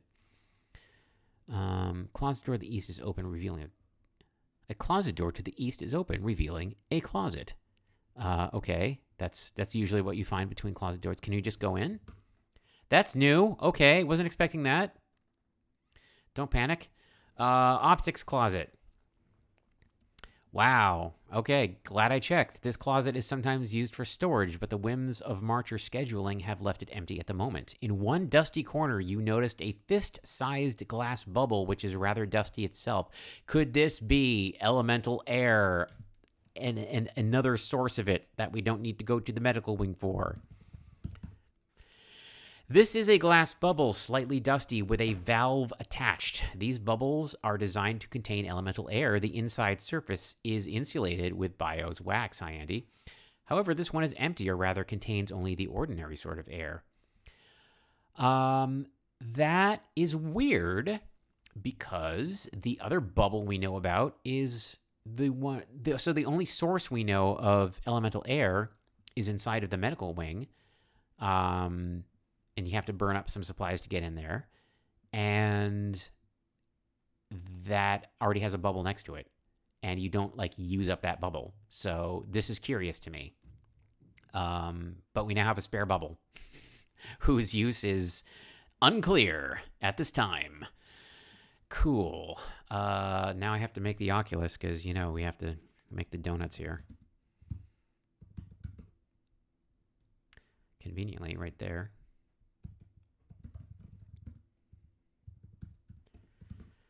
Nope, and may as well get the bubble, I guess. Just for, there it is, Dusty Bubble. Dusty Bubble, co-starring Dusty Bubble as the Beaver. No. So now the fractures aren't all gone, are they? No, some kind of fracture blocks the east of the roof. Yeah, this is our starting room. Some kind of fracture. That's weird. All right. No, all the weirdness is still here. Also fracture. So doors that were jammed specifically may be unjammed now. But I think I'm just looking at the map being like, God, it's been a long time. I'm looking at the Master of Arms. Well, let's go to the deck suite instead of just babbling about it. You can't see any such thing. Oh, boy. Zoom. And yes, we, in fact, still have to go to the birdhouse and check out what's changed there. I expect there to be another crew member there that we can toggle emotionally, whatever the heck is going on there. Yeah, when's it going to be the captain's turn? That's what I want to know. And we also have... interesting. I also want to make sure that we have our goal in mind, which is to redo the Great Marriage in the chancel. And now may be our chance. I can't remember what was blocking us. It might have been the lack of diamond. Huh. All right. Interesting. Anyway, here we are in the deck suite. The venture door to the north is open. It appears to be a normal door now. All right. That's new. Let's go. Before I do anything else, we need to tick off our collection. Okay. Master at Arms quarters. You know little about the Retort's Master at Arms, and this stateroom reveals little more. She must spend a bare minimum of off-duty hours here, in between bruising drill sessions and management of the combat alchemies. Lying by the bunk is a key. It appears to be made of delicately chipped flint. Thus, it must be the key to the Barassi Gate, but what the Master at Arms was doing with it, with the Barassi key, you have no idea. Okay, so now we can open the Barassi Gate without doing whatever complicated kung fu we did before, thus freeing up more ingredients, which is good. We are now in the optimization phase.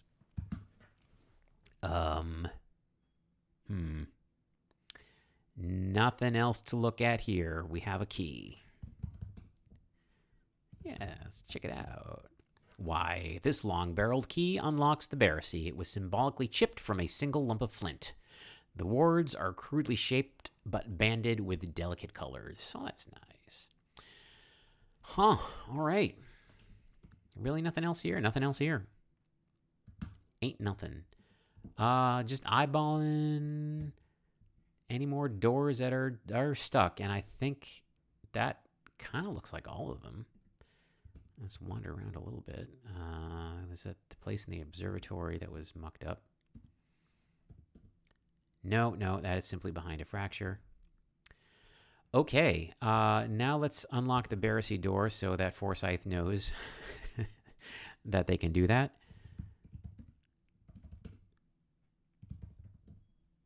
Hooray! The flint key unlocks the gate's brass lock with a complicated sounding chlunk. Very good. There's the lieutenant, still hugging his knees. Let's go to the birdhouse. Very complicated, getting into the birdhouse.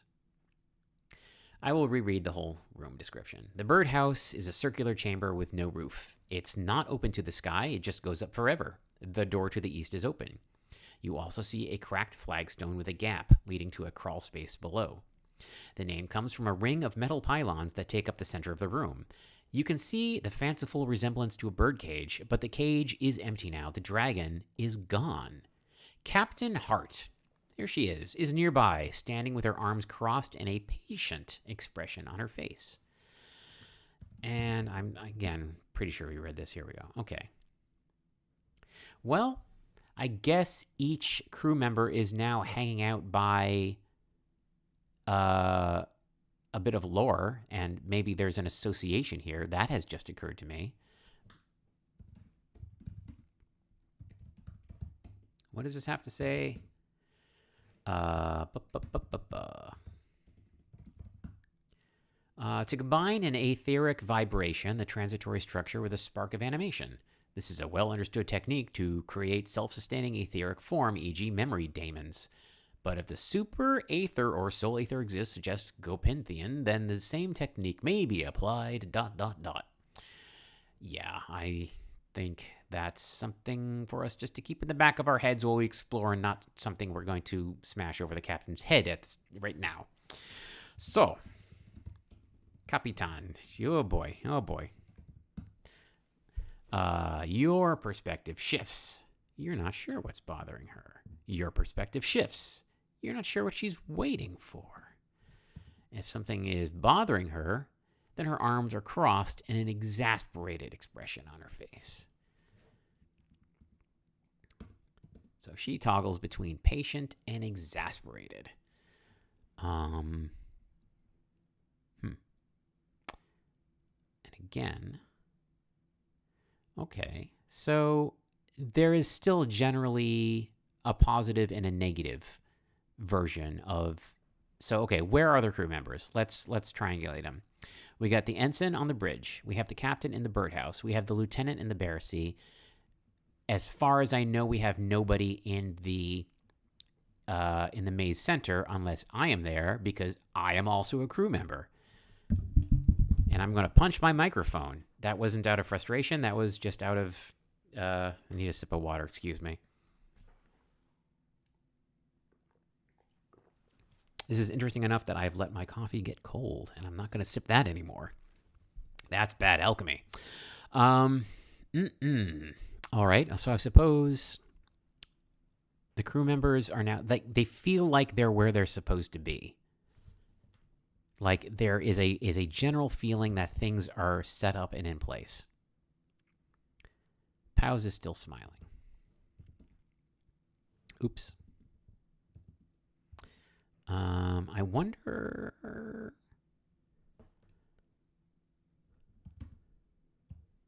Can't see him from down here, can I?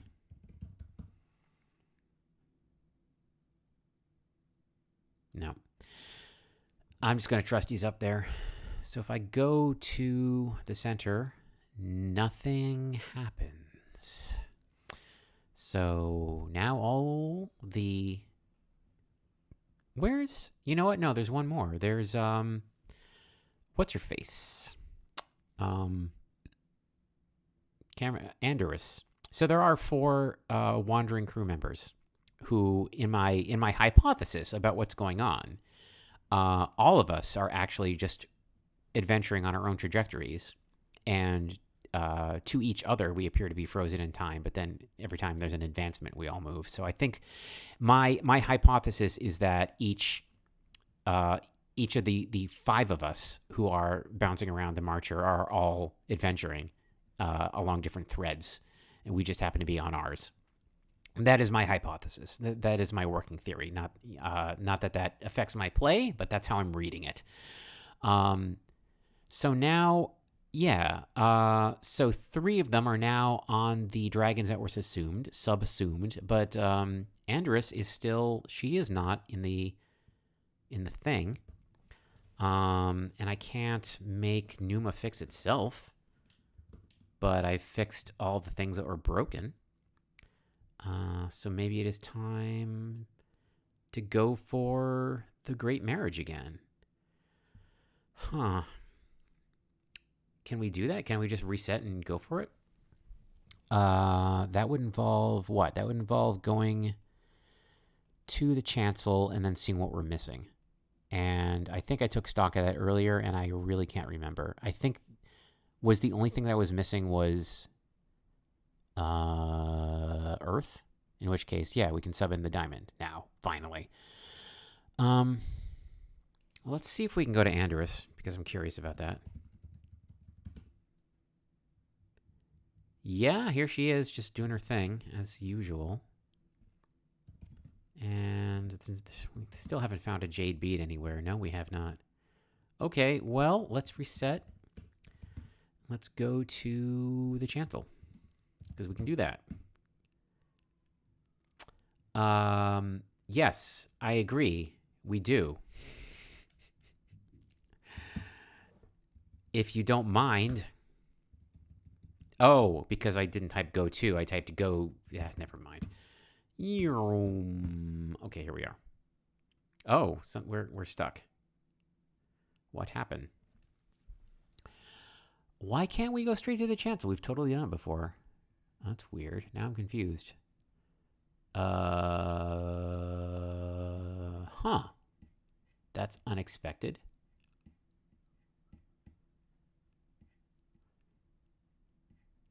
That makes it look like we can't go to the chancel on a fresh run, but we absolutely have done this in the past.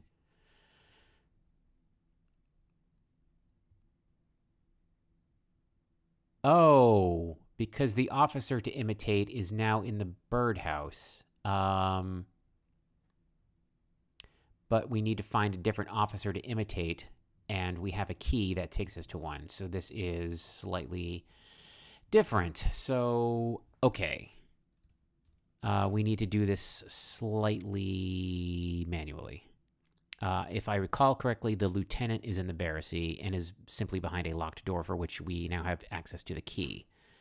Maybe we can do that right now. Wait a minute. Yeah, we don't need to reach the birdhouse. Okay. Here's the lieutenant. Where did our stack? Let's look at our stack trace. Need to find an officer to imitate to open the chancel gates, read the chancel. Oh, so we're right at the end. Lieutenant is an officer, right? Right. So we need to perform aura imitation. Well, we've never found any jade, so we're not doing it that way. Oh. Okay, well, I'm just going to poke pows. Is that a verb? Oh, boy, it works.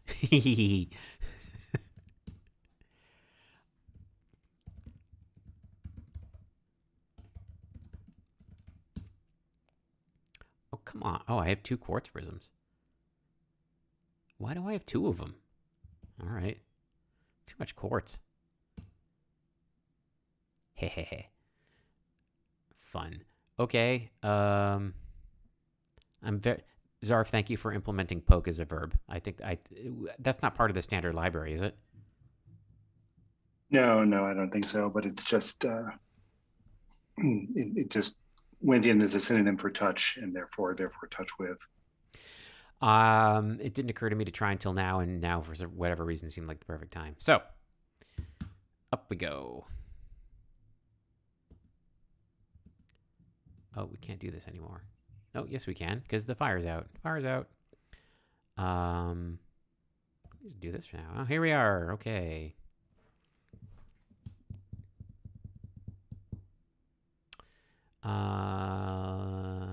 Oh, it's funny what it said when I went north. It almost said it like as a complaint that the long quartz prism is already inscribed. It's already imitating. So there you go.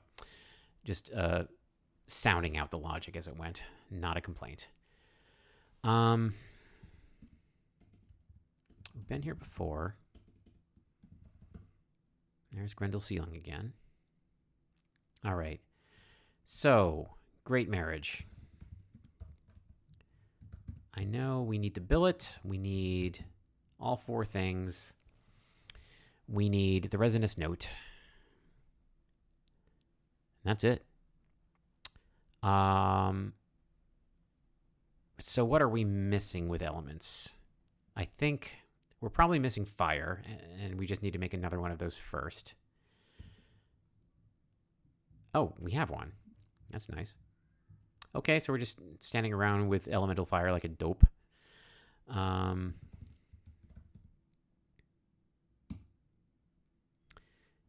we used that on a ritual. Okay.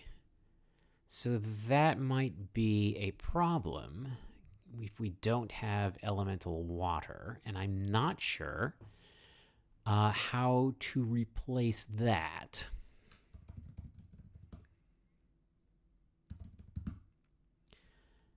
That is gone, and this we do know how to replace. So we can do that before we wrap up for the evening at least. Well, I don't either of them. I mean, I don't know.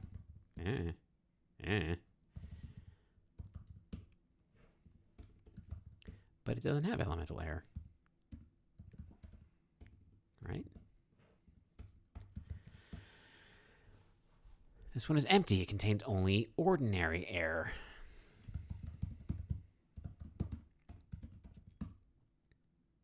Oh, you are difficult. Can we mosey to the medical wing without... Plonk, we slide right off. Okay. Yeah, so here is the obstacle in front of us. We have figured out how to get substitute elemental fire. That is not a problem. Let's go ahead and craft the elemental earth substitution now because we can, and we will absolutely need that soon enough. And also, it's fun to make things. Let's do at least one new ritual tonight. That seems good to me. Without flaw. Without coleslaw. Boy, oh boy.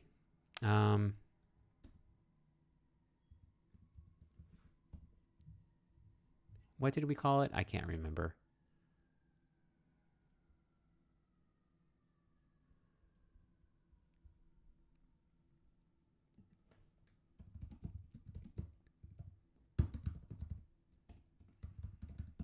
Perfection. Arg. Okay. Diamond, phlegmatic. As a G sharp, right? I don't know. G flat, in fact.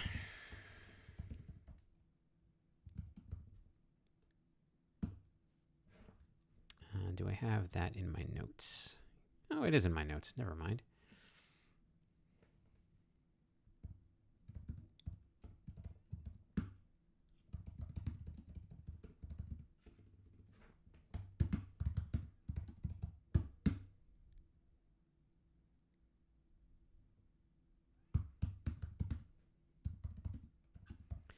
Wee.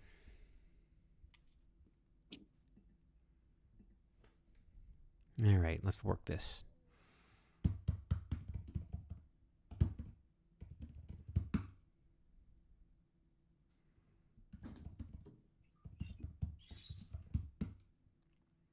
The arc begins to glow gloomily around the rough diamond. Are the colors about the location of the arcs versus the materials inside them? I think that just occurred to me. The colors are the environment, so it can be affected by a bunch of different things. Interesting. I forgot our place. We have spoken the phlegmatic sealing word. We're now going to hit the chime. The glass G-flat chime rings sweetly, and you let its resonances fill your mind. The diamond darkens, absorbing light. Already it's looking better, but we're almost done. This is not a long ritual. Oh, we forgot to get the earth, because we're stupid. Ha. And the earth has been used up, so we have to reset and start again, don't we? Yes, we do. Bonk.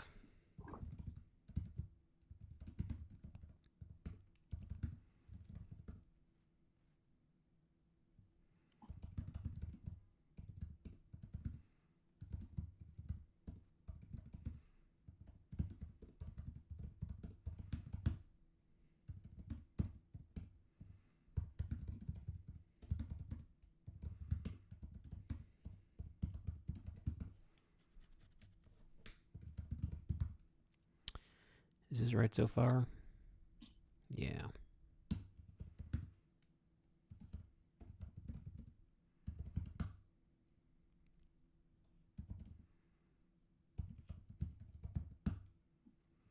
You recite the crystalline tempering. The diamond darkens further. The elemental shard begins to vibrate on its shelf, emitting a faint, high-pitched hum.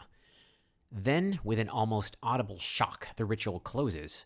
The diamond emits all of its stored light in a blinding flash. You blink away tears to find that the cloudy crystal is now flawless and bright.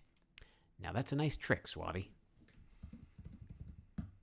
It's shiny. The diamond is still irregular in outline, but absolutely flawless. A glittering bit of transparent crystal. So, there is our elemental earth. So we have elemental earth that we can use in the chancel, and we have fire. We need to figure out how to sub in water, because we definitely use water to extinguish the fire. Or thinking, and I think we do absolutely need to extinguish the fire, because if I recall correctly, if you drink the fire resistance potion and just try to walk through it to get to the antechamber, then your water bubbles away and explodes. And that's no good. I kind of want to try it anyway, just to confirm that. And yeah, no, let's try that. I know we're at 2 hours, so I don't want to overdo it. So this would be our wrap-up point. But let's just confirm that you cannot take elemental water into the flames. So make. Gosh, been a long time. Does it make fire resistance? I don't even know. Yeah, all right. That's literally what it is. All right. Let's just be stupid. So what are we carrying? Okay.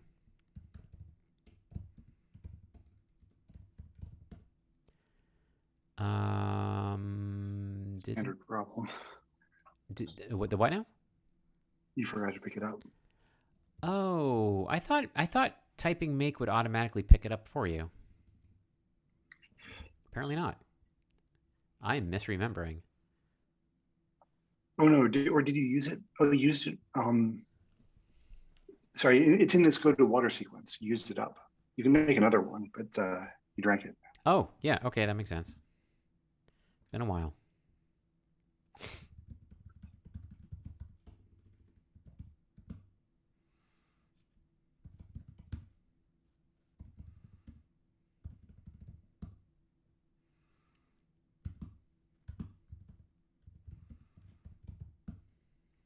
Glug, glug, glug. And yes, as I thought, the capsule of elemental water explodes. So the water does not, one way or another, the elemental water does not survive going into the antechamber. Unless you have some way of insulating it, and I don't remember anything that lets you do that.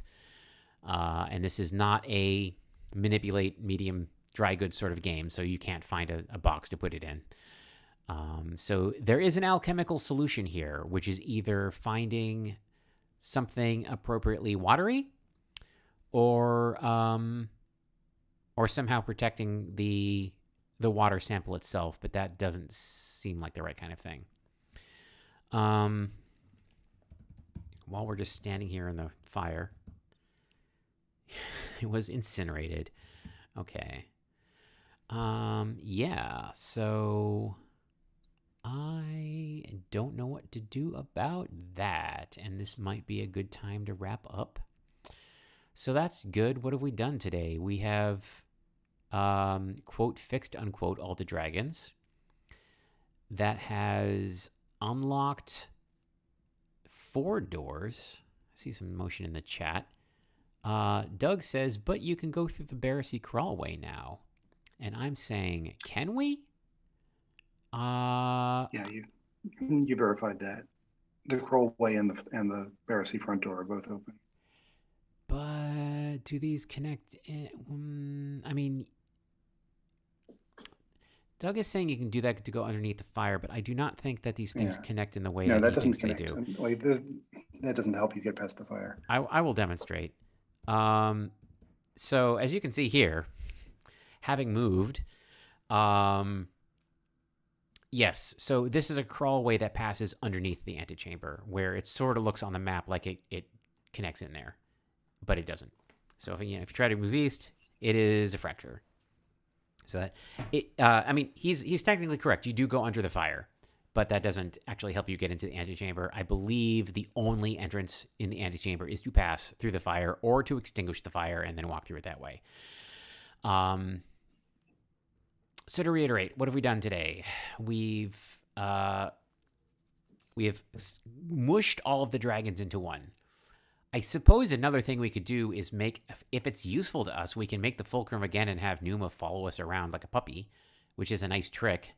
I don't, and like do that all the way into the chancel, but there's no more dragons, so I don't know how that helps. We can, okay, yeah, we can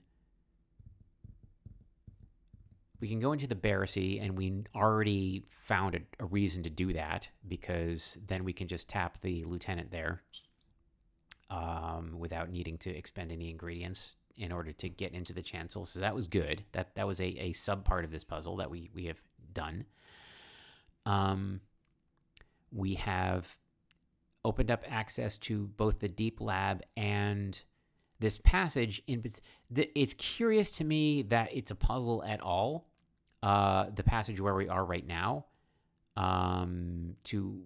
We can walk around freely, go under the maze, and then we have this like sort of like vertical loop that we can run. I don't know why that's useful, but it's open now. The maze. I'm curious what the two things that the A3 dragon was controlling. Apparently one was the paper maze, and the paper maze has become unmazy. I guess there's the cracks. There was the confusing cracks. Maybe they are less confusing now. I don't know. Let's go look. They're right here. Well, they're still confusing cracks. The thick column stone we've already played with. We can walk around. Okay, this is different. The layout of the passages seems obvious now. You pick your way forward. Dead end pit. You've come to a dead end, a shallow pit of basalt. The only way out is west. A pale green bead is lying at the bottom of the pit. It looks like jade. So this opens up. I think I might play a little bit more if you don't mind. I know I'm at time and I gotta go. Okay, well, thanks for joining us, Zarf. I think I might play for 8:30 or so, but cool having you here, and I'm sure we are not done tonight. So hope you could join us next time. Yeah, I'm going to have fun with my Jade. You know it. Bye-bye. I'm going to quit Zoom. Hey, he's gone. Now we can really have some fun. I don't know what I'm talking about. Getting giddy. End meeting for all. Yeah. Get out of here, Zarf. All right. Jade, please. The reason I'm doing this is because the sessions where I was having a lot of success seemed like too short, and last week was really frustrating to me, and I was like whining and moaning the whole time, so I kind of want to make it up for this time and have a little bit of extra fun. If you don't mind. I don't think we're going to play too terribly late. I do have other things to do tonight. It's a pretty Jade. What does that let us do? Imitation with Jade. Okay. Boy, oh boy. Meditative environment. One should always use the central ritual bound of the house. That would be the nave. Place beads of iron and jade in the bound. We have both. I've passed that iron jade many times. Iron bead, rather. Burning wood. Name of the tortoise. Discharge elemental air on the bound. Why do we care about this? We care about this because I think this is cheaper than the other one. Let's look at the other one. Can we just say with quartz? All right. Yeah, this is expensive. I'm already looking at copper per calcinate, and that means, or a shalicum, and that means it says expensive AF. So,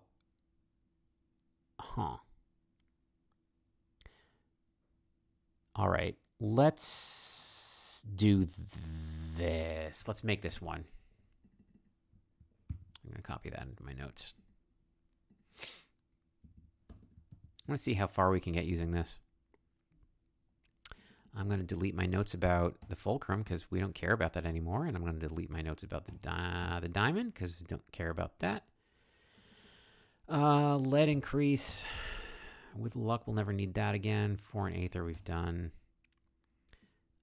Dissolving granite. Feh. Okay. All right. Let's reset. Yoing. All right. Clean slate. A meditative environment based on the Book of Changes. Is that just is using the nave enough of that? Well, the Book of Changes is the I Ching, right? I don't know if that's literally around here yet. Oh. There's a Chinese amulet. It has been a while. No memory of this at all. Okay. Small ribbon of rice paper painted with I Ching trigrams in the Oriental tradition. The Empire is even-handedly syncretic. It steals from everybody, and the Navy uses these amulets to set up rituals of Chinese derivation. Well, that is what we are doing as our last trick of the evening. I'm just gonna take it to 8:30. Fun. Okay. Before we run around too far. Need those 2 beads.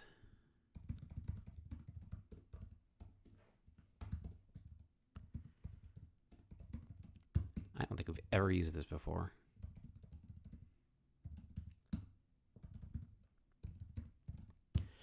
I wonder if there's anywhere else you can go besides east from the cracks. Nope. That's it. I just happened to pick the right direction. All right. I'm really, you know what? I am legit proud of myself for stopping and just spelling out, just thinking out what we've done tonight, and then realizing we have not found the 2. Like, all the dragons control 2 things. Or were blocked. Each broken dragon was blocking 2 things. and every dragon that you either directly repair, as in the case with Numa, or you mash up and put inside of the working dragon, freeze the two things. And I had not figured out what the two things, the aethery one was, and it undid a maze, and now it has undone the other maze. So lore-wise, I guess we're supposed to. The normal state of the maze in the paper garden is supposed to be merely symbolic. And with the dragon broken, it turned into an actual confusing maze. That's funny. You'd think it would be the opposite. And the absence of a dragon caused a symbolic maze. I guess, you know what? I'm overthinking it. I'm underthinking it.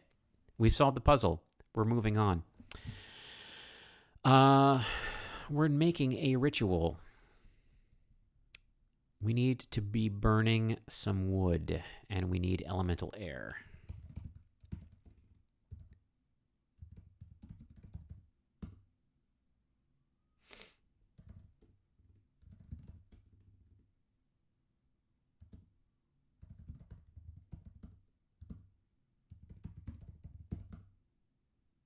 All right.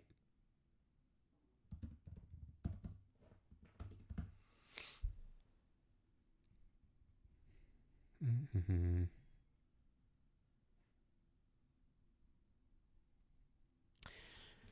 All the wood is in the Pyrrhix lab.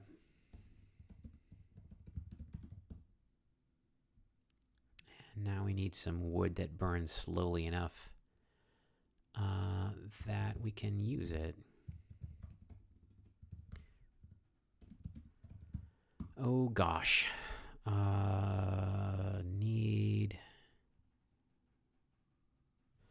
Let's look at my ancient notes about this.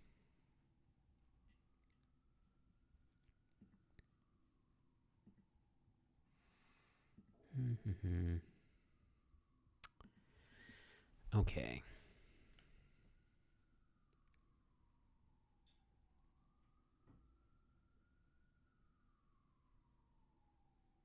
I think the linden.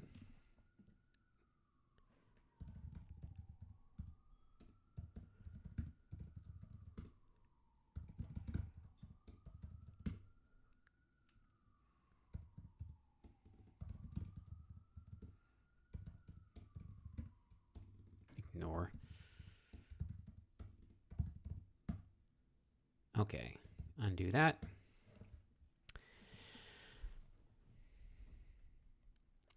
Think we have everything we need for this ritual.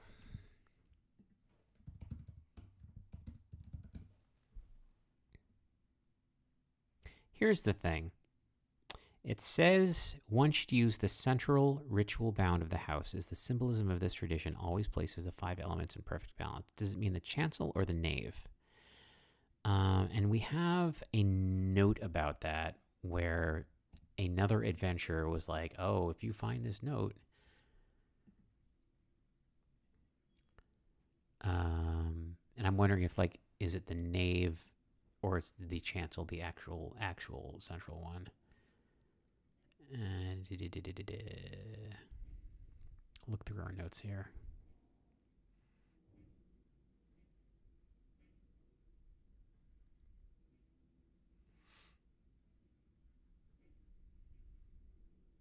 Here it is.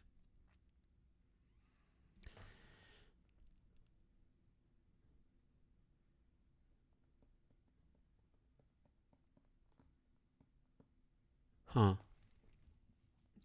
Well, we could try it in the nave. And if it doesn't work, we'll know we're supposed to do it in the chancel.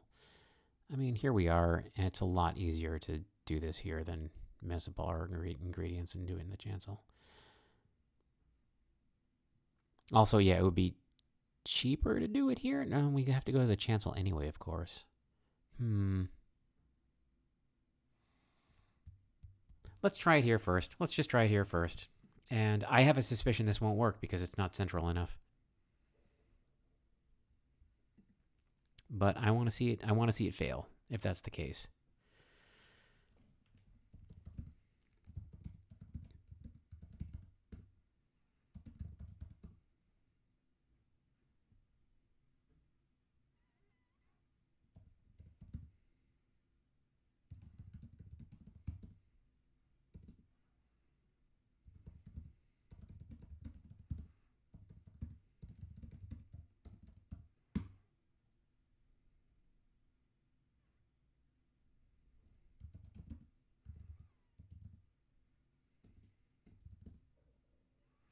The arc begins to glow indigo around the jade bead and the iron bead.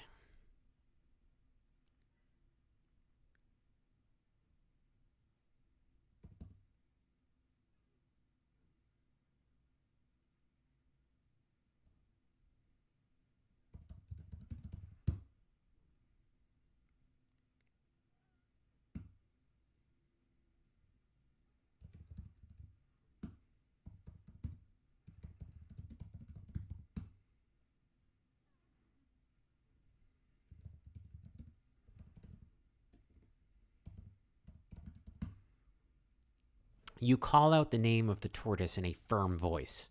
The splinter of green linden flares up and is abruptly quenched. The smoke whirls into a vortex around the iron and jade. The beads roll towards each other.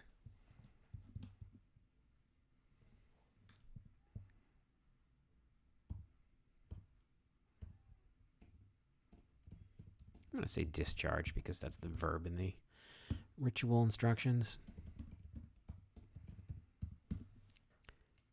You twist the bubble's valve and carefully vent the elemental air over the iron and jade. The beads are now clinging tightly together. You begin the chi binding, paying proper attention to your tonality. The balance of the 5 elements comes into focus in your mind. Spectral voices are chanting in unison somewhere in the distance. Song Dynasty rituals always unsettle you. Slowly, the iron melts into the jade. When the binding is complete, the bound snaps into darkness, but a small symbol shines on the jade bead. A tiny symbol shines on the bead, the alchemical sign for imitation. So that appears to have worked. What does this mean? We can now do aura imitation on the cheap, both because... we have saved Aura Chalcum, and we now have a key that just lets us into the Barassi. So why do we care? So that we can get into the chancel. So the ignorant thing I want to try doing is, well, now that we have this, let's go bother the lieutenant. Because there's no reason not to. What is this bead? I don't know.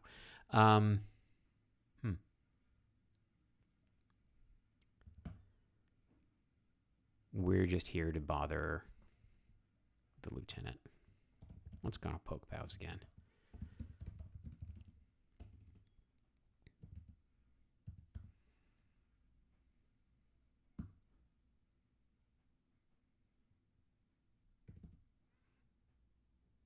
Oh, I forgot. It's been so long. Classic Jmac, not picking up the thing after the thing. You pick up the jade bead, careful of its inscribed imitation symbol. Yeah, we're just going to leave garbage inside of it. I don't care.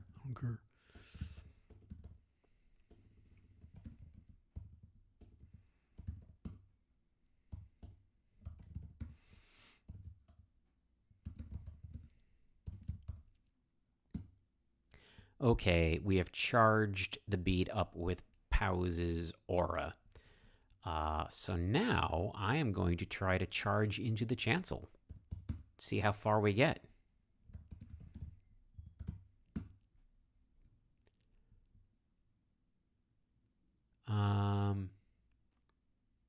I see. Here is what I note.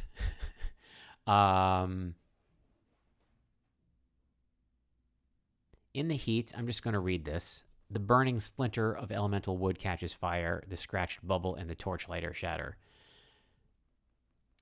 So I note that we do have a spare bubble, but also we could also just simply not take it into the inferno. So again, I don't know why there's that second bubble there. And we are... Well, that's messed up, dude.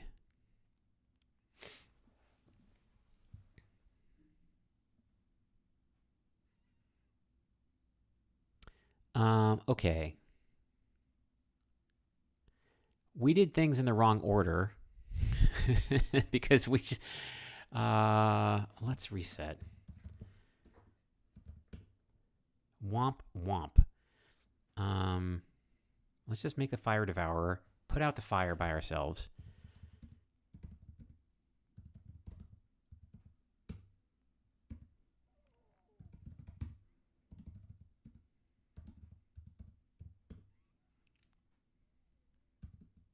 Oops. Oh, God.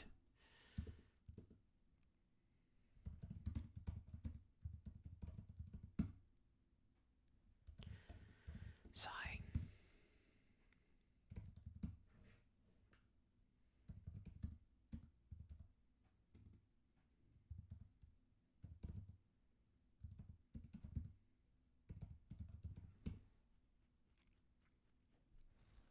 Okay.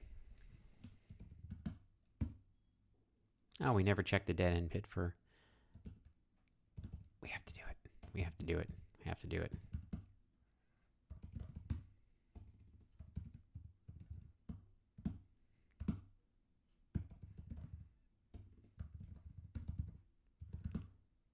Oh my goodness! The Oculus reveals a hyacinth spark floating in the air.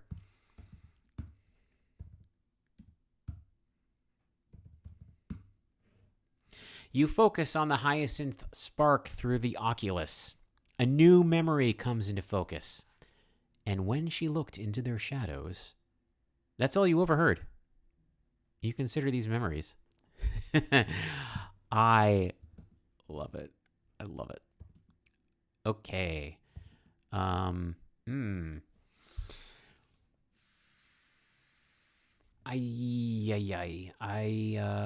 don't think... For safety's sake, I think we have to go through the whole thing of making the aura imitation again, but we should be able to just shortcut it and say which ingredient.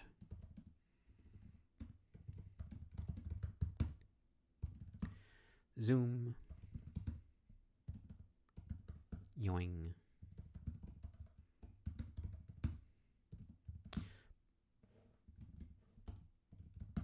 Plop. Okay, we've put this thing out. In the antechamber. Into the chancel. So if I'm correct about how this game works, from now on, the game will remember that we can get in here via the Jade Bead trick, and thus saving whatever we saved and doing it that way.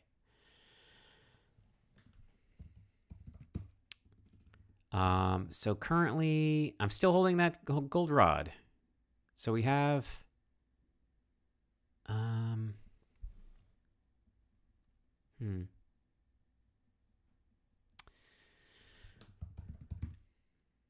Oh. The reason there's two bubbles is because you can take both of them into the medical wing and fill both of them up. That's what it's for. I'm a genius. Hooray. Okay. So we're just missing the water at this point? No, it's still there. Oh my goodness. Now might be when we need to call it then. Or do I keep playing? I would like to hear from chat if I should keep playing or not. Let me just make sure. I think we might have everything, and this is exciting. Yeah, I think we might have all four elements that will let us do this thing in the chancel. Oh boy, oh boy. Oh boy, oh boy.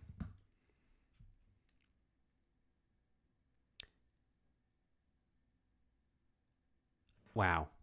Wow, wow.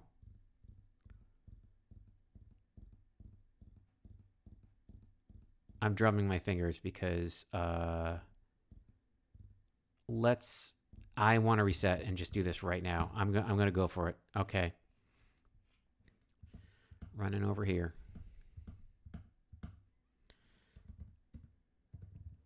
And now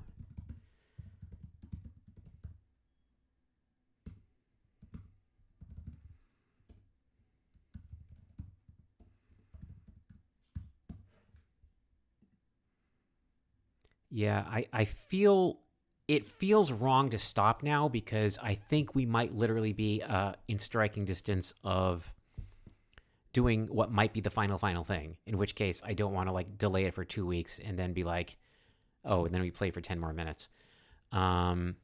So let's. I'm gonna push it a little further. So I think I should have 2 bubbles now.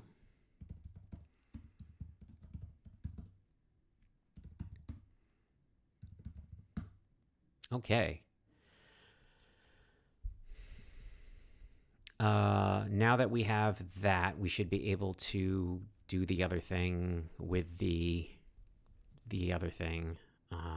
So now I want to make the diamond perfection before continuing.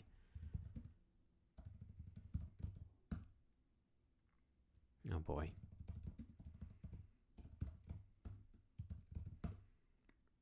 Okay. That's earth. So we have air checked off, earth checked off. We're holding fire when we finish that, and we can just go get. Let's just go get water right now. No, we can't get water right now because it'll explode or some horrible thing will happen.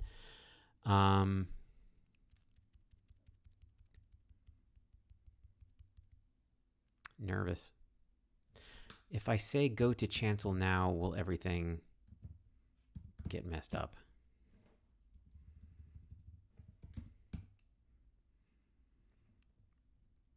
Scanning all this stuff. Yeah, we're doing the Jade version.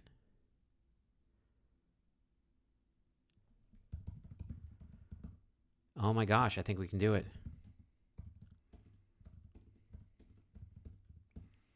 We have water, fire, earth, and air.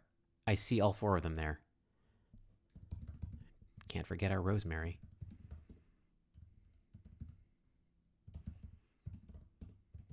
Gotta make the billet.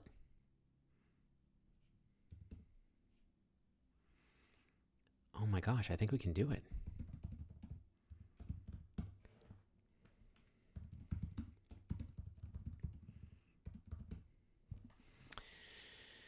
Oh, gotta get that block.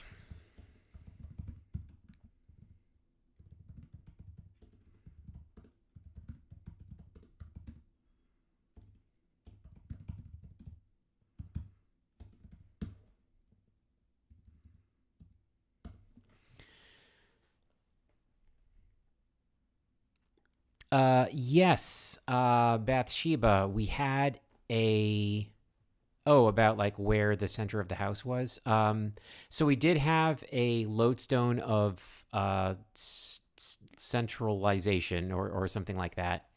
And it's one thing we discovered before you joined us was that when we fixed the muttering I was doing earlier about the dragon whose repairs caused the mazes to become less mazy.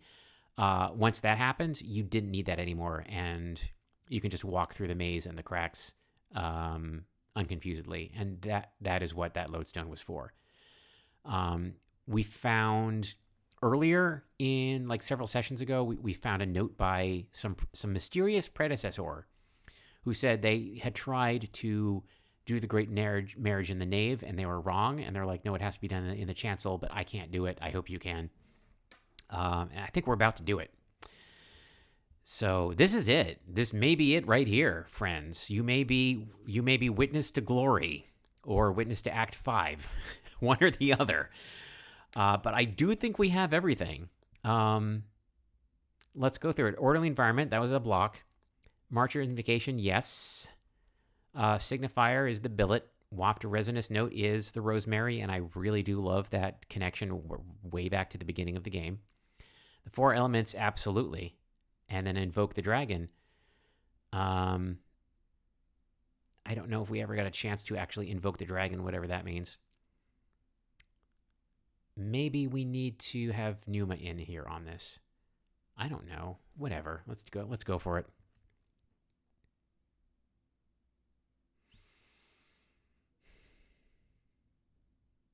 We're going for it.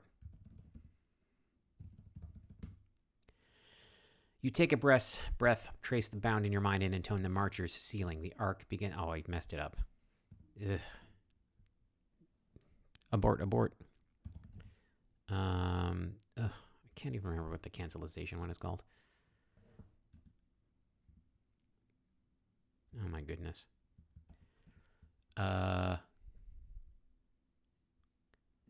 Yikes. How do you reset?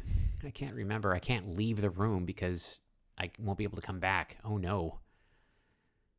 Oh, I've already messed it up. It's one of these.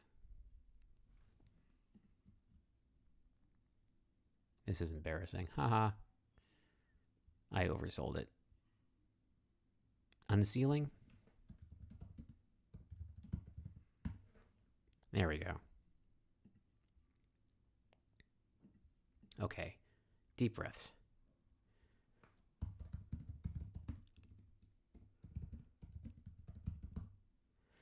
You put the measuring block on the Gestalt shelf. That's step 1.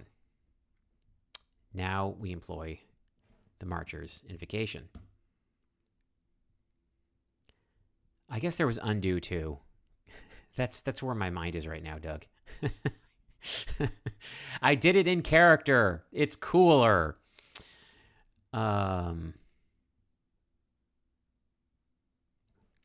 Put the signifier, which is the billet, on the bound, or on the shelf rather.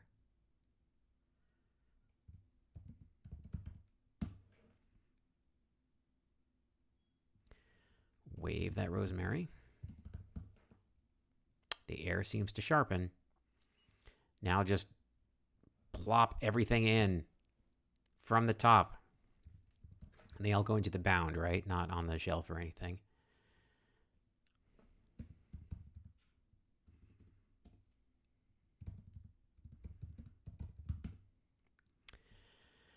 The elemental fire leaps from the rod. You pull the cold rod back. The flame whirls unsupported in the center of the arc, slowly dimming into an indistinct haze. We've seen this before, haven't we?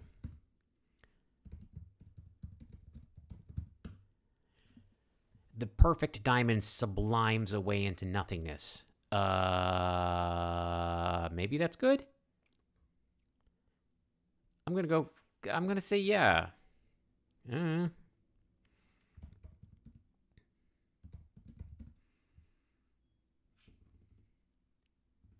I skipped the water. Whatever.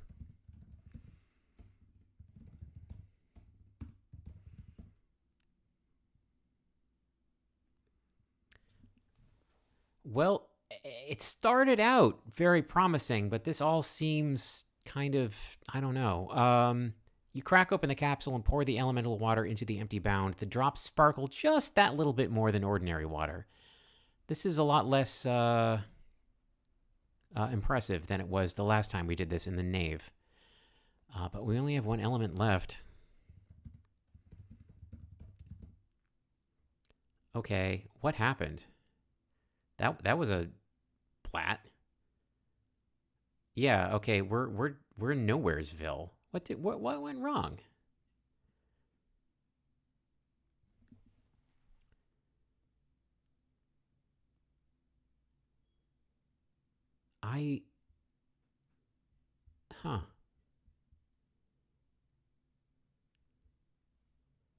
I don't know where we went wrong, so maybe we won't finish it tonight after all. Unless anyone else has clever ideas. I'm all for clever ideas. That really felt like it should have worked.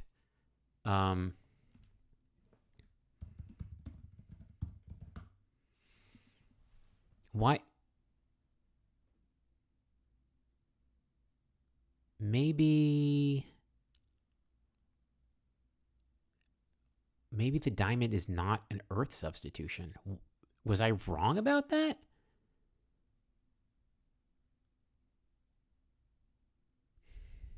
I might have been wrong about this. Yeah, I might have been completely barking up the wrong tree thinking the diamond was an earth substitution. Can I just go get the earth? Maybe we didn't even use up the earth.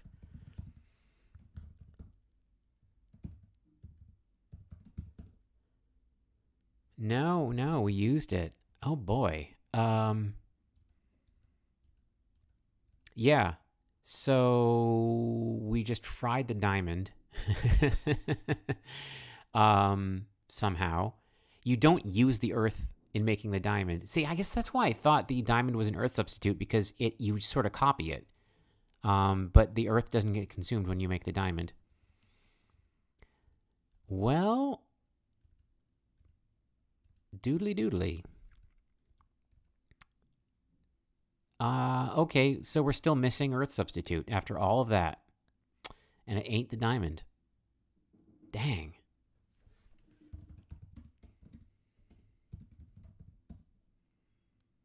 We didn't make the lodestone, did we? I don't think so.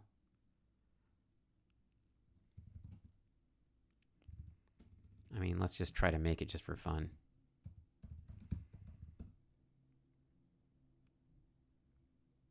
No, the lodestone does not exist. And we've already, let's...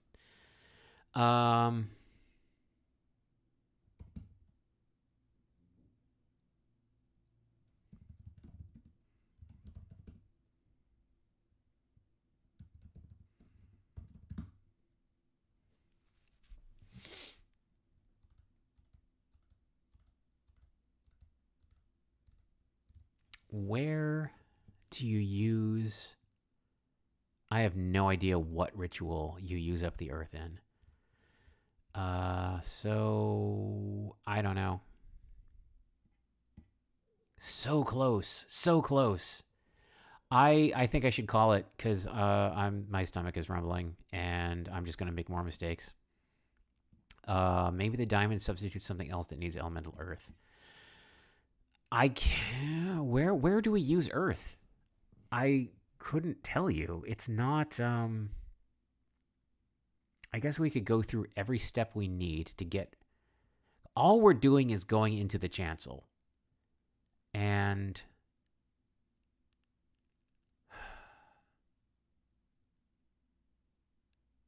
The only major puzzle is... right? It's destroying the fire. That's like the main obstacle. Is it the... It's not the... I'm trying to think. It's not... What are we destroying that obsidian door with?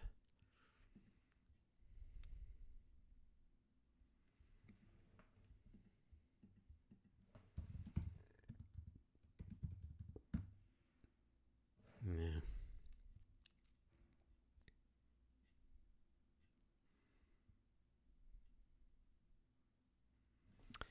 Oh boy. Obsidian solvent. Okay.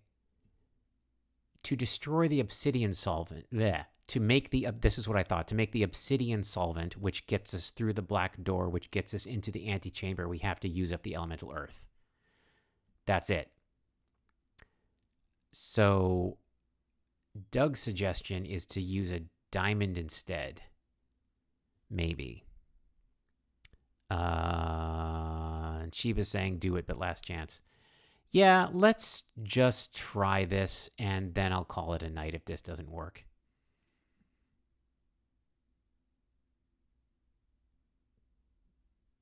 Let's try it.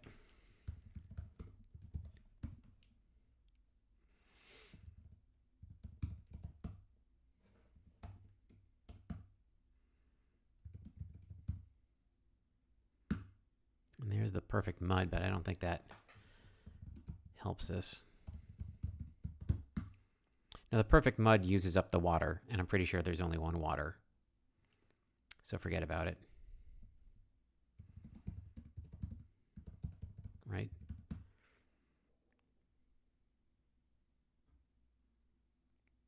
Yes. No, it uses up both of them, so that's off the table. All right. Need to make...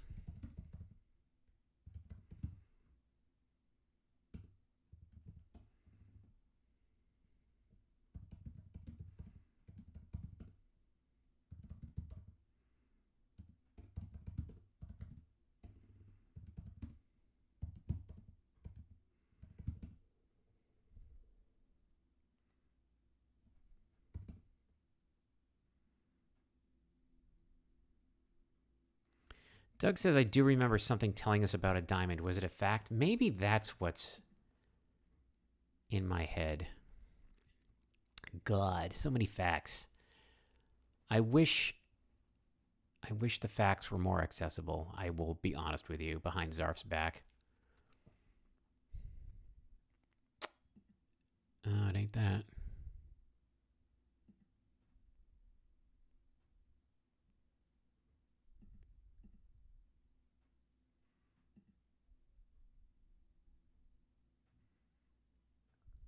Did that already.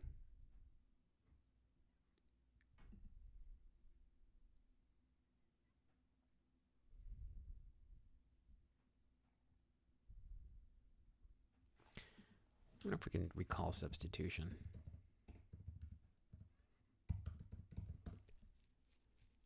Oh, good call, Mr. Orleans. Uh-oh. Uh-oh. Mr. Plotkin's ears are stronger than I thought. Well, well, well, well, well, well. Okay. Let's try this again. Yes, it's past 8:30. I'm still going. Caustic reagents. That's the name of the game.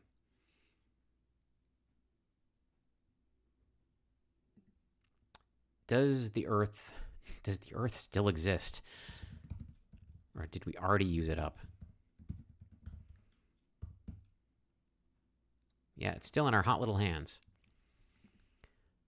Okay. Damn.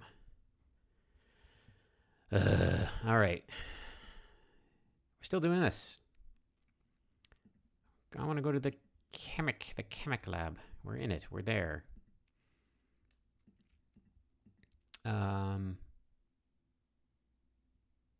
Oh, snap.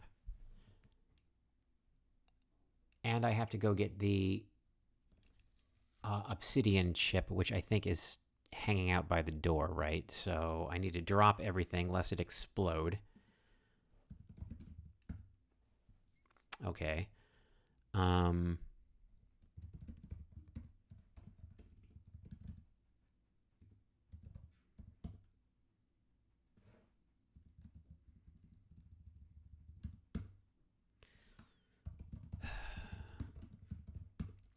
Doobie doobie doobie doobie.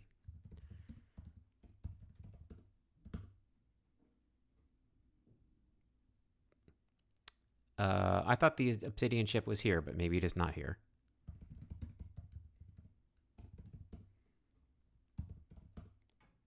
Whoops, it's in a completely different place. That's fine, whatever. Nothing was lost.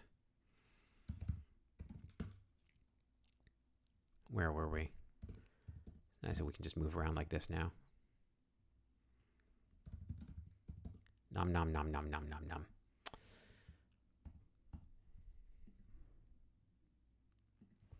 All right. My fingers are tingling. It's true.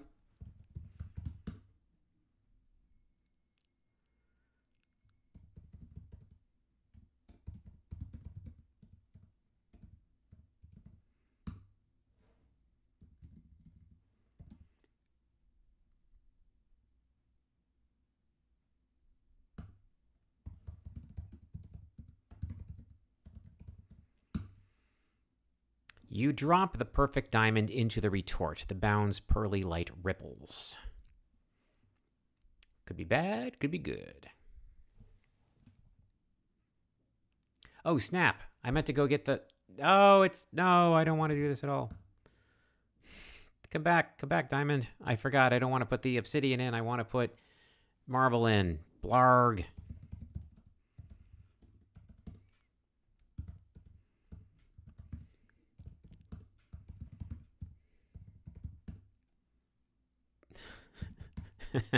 Funny. Okay.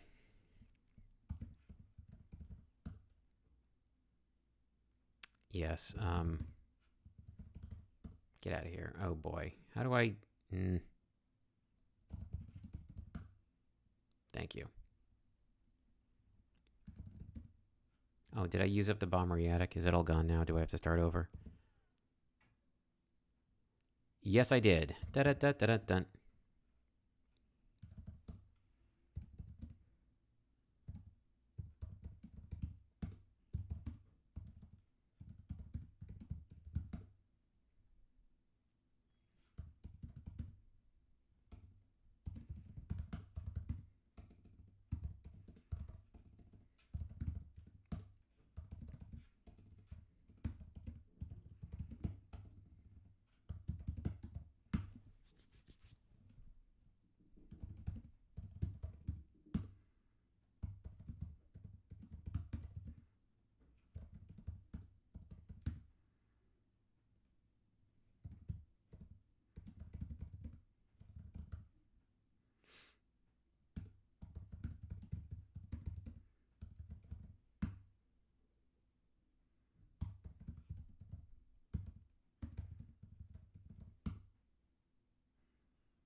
This isn't good. The words become more difficult moment by moment. You strain against the pressure until, in the middle of one choked syllable, your tongue slips. Crash. The pearly light dies. The chip of marble and the perfect diamond go bouncing around inside of the retort. What went wrong this time? Speaker medic. Put the acid in. I put the other acid in.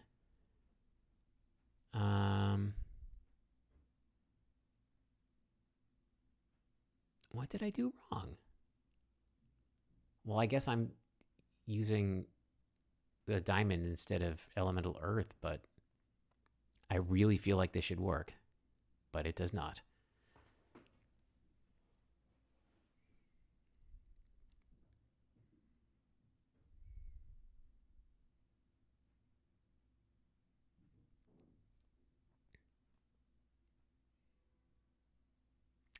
Things seem to be going well through the mixing of the acids, but just dropping the diamond in there. I skipped the word of anaphylaxis. Okay, this is why I should have stopped earlier, but I didn't, and I'm not doing to do it now. How many moves was that back? 1, 2, 3.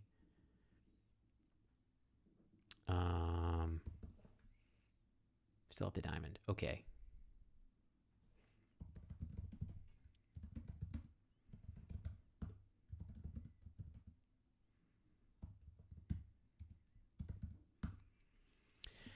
Now the diamond fizzes and dissolves. The gray acid solution darkens and thickens until it is black as ink. That sounds good.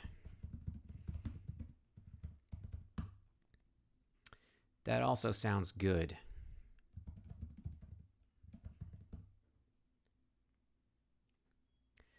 You've probably gotten the ritual right. Okay, so now we've made obsidian with the perfect diamond. That has been added here to our ritual sheet with 2 substitutions.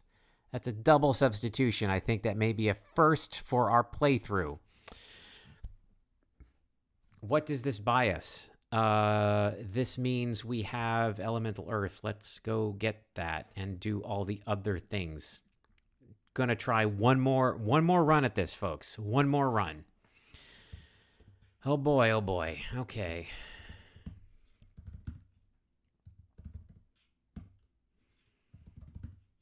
Do I have the earth in my hand? Yep, I have it in my hand.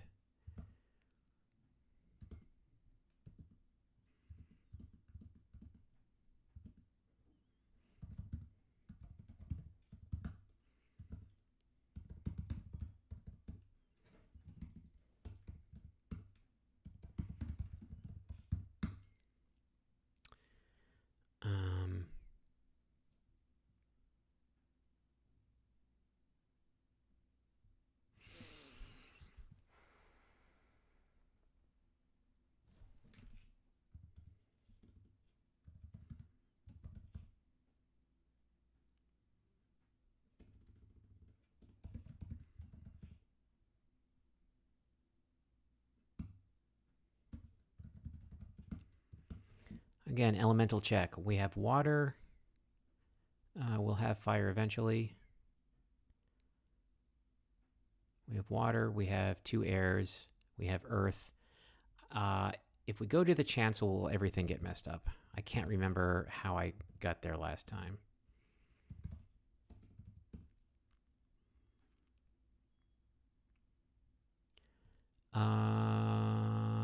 Because I already... Okay.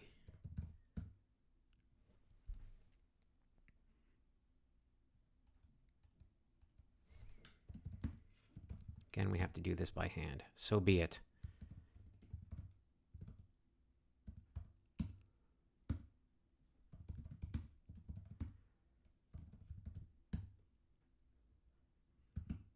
Oops. Keep doing that.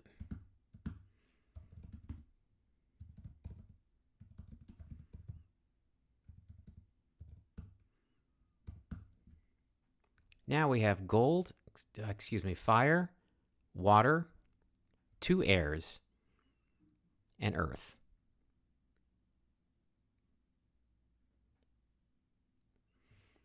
We're going to use one of those airs to get into the chancel, I do believe. Now we have...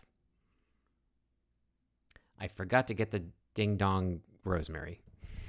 And now I'm going to hit undo. Again.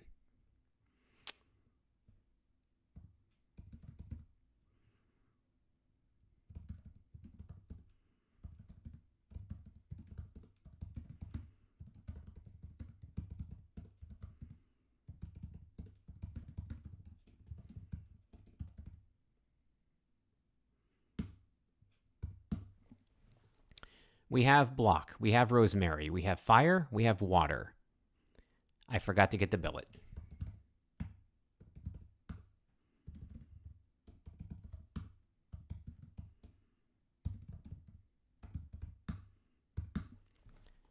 We have the billet, we have the block, we have the rosemary.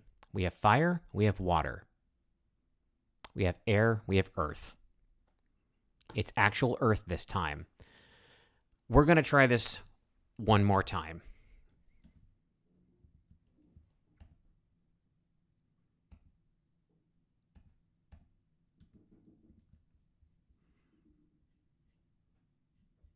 And I didn't copy that in.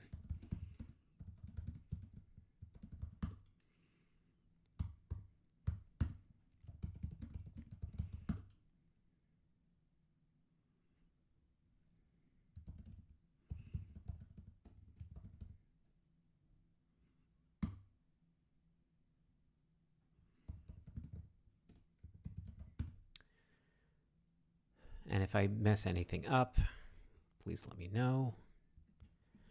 All right. Doing this carefully. The block is on the shelf. We have spoken the Marcher's invocation. We're putting the signifier on the shelf. We're going to wave that rosemary. And now down through our elements. We have fire, water, air, and earth. That is the order we are going in. The order doesn't really matter, but I like to have an order. Whoosh, we've already read this.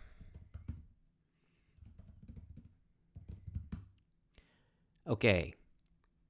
The sparkling drops never land on the workbench surface. Instead, they whirl around the arc and slowly fade into the thickening haze. What's next? Let's end in the earth. It whisks around the arc and joins the thickening haze. Here we go. Last one. Hitting return. The gray light ripples as you push through the arc. The shard of elemental earth does not fall. It hangs in the center of the circle, spinning and spinning until it blurs into the thickening haze. The whirling haze in the bound slows. It is more difficult to see now, not dissipating, but developing an aching, lucent clarity. The space above the pedestal seems more transparent than air. This is precisely what happened when we did it in the nave the last time, post making the homunculus. Nothing's different. So I guess invoke the dragon?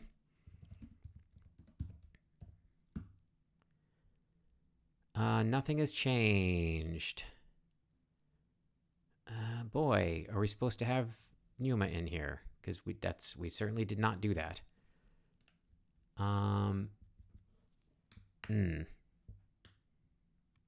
Welp. I think this might be it for tonight because it's past 9 now, and I don't feel like doing this again. Unless anyone has any better ideas, we can just sit here. Root Tim bound. There's nothing within. Great. Well, lots of nothing happened. In fact, we've even done this trick before in the Nave. Invoke the name of the dragon. Like, can we just say dragon? Nope. Can we just say some random dragon's name? I think maybe we're supposed to have a dragon in here while this is happening. All right. Do I want to try this one more time? Okay. All right. Let's try this one more time, and I will have the stupid dragon in here with me this time. And that's it. Then I'm definitely done for the evening because I'm about to run out of battery. Okay. If I leave the chancel, can I not come back? No, I've used up all the elements. We're not leaving this. Oh boy. No, you know what? Forget it. I need a rest. I'm gonna call it because what happens when you say invoke dragon? I think I tried that. Yeah, if you say invoke dragon, it just does the Drakon. So, I mean, again, now there are people in the chat who would say like, read that very, very carefully, the actual text of the ritual. No, it's just invoke the dragon. It's nobody's name. All right. I really want to try doing this again with the... All right. Okay. For serious. I'm going to try this one more time. What I'm going to do is make the summon Numa first, have Numa follow me in here, and then I'm going to do that and see if something happens. And that's all I'm going to do tonight because it is getting too late and I'm going to start being stupid. And if my next... I'll have a backup game in case the next session. If I have to have another session and it's only 10 minutes long, so be it. What if we leave? Oh, we can go back and forth a lot. That's nice. I thought maybe you'd be locked out of the chancel once you No, but we've already messed up our thing, so it doesn't matter. Can you make the fulcrum? Do you need to make the fulcrum to have the guy show up?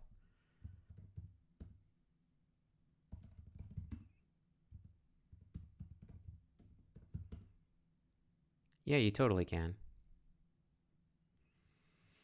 All right. One more time.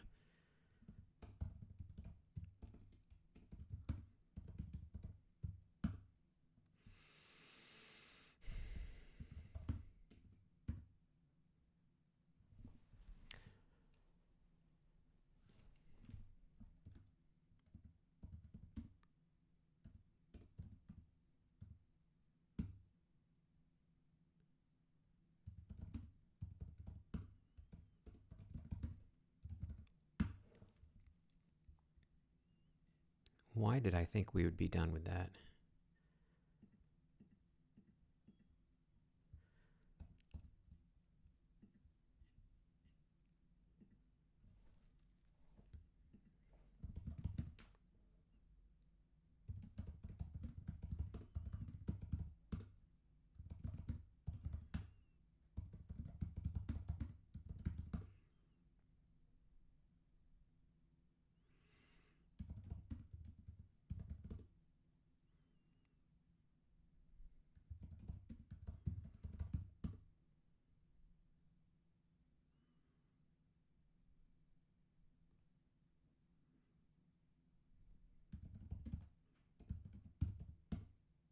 Okay, there's Numa.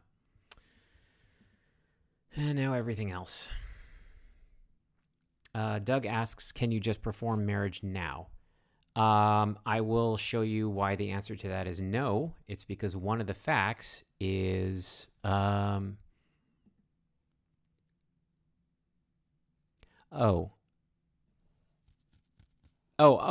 what you're asking is, can we just type perform great marriage? I don't know. We didn't really finish it, so I'm not going to risk it, actually. I'm going to go through the whole thing again. I don't want to mess this up anymore.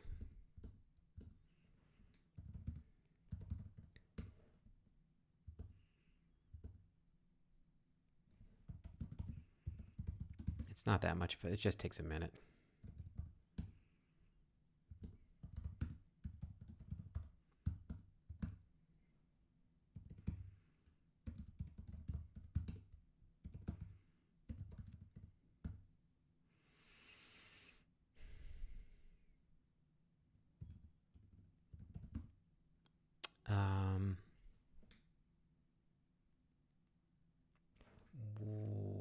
What was it called? Obsidian. Make obsidian solvent with diamond. Will that do the right thing?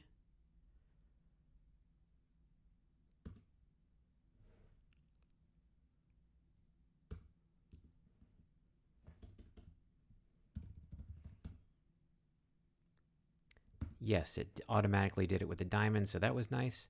Yeah, Shiba, if you're done, I'll be playing something next week. If not this, then something else. Thanks for coming by.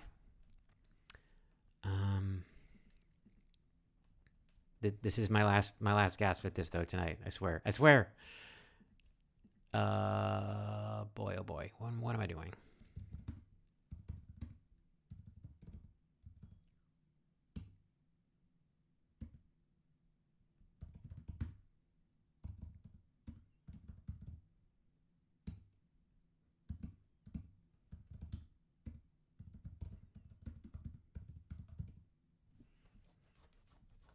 Okay, that fires out. What am I missing?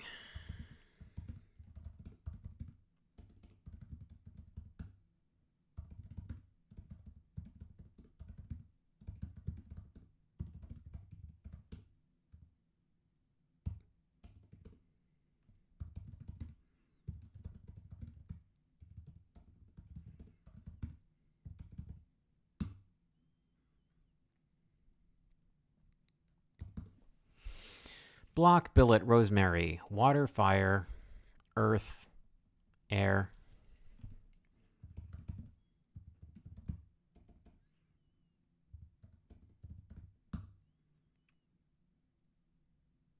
Okay, we have everybody. You no longer see Numa.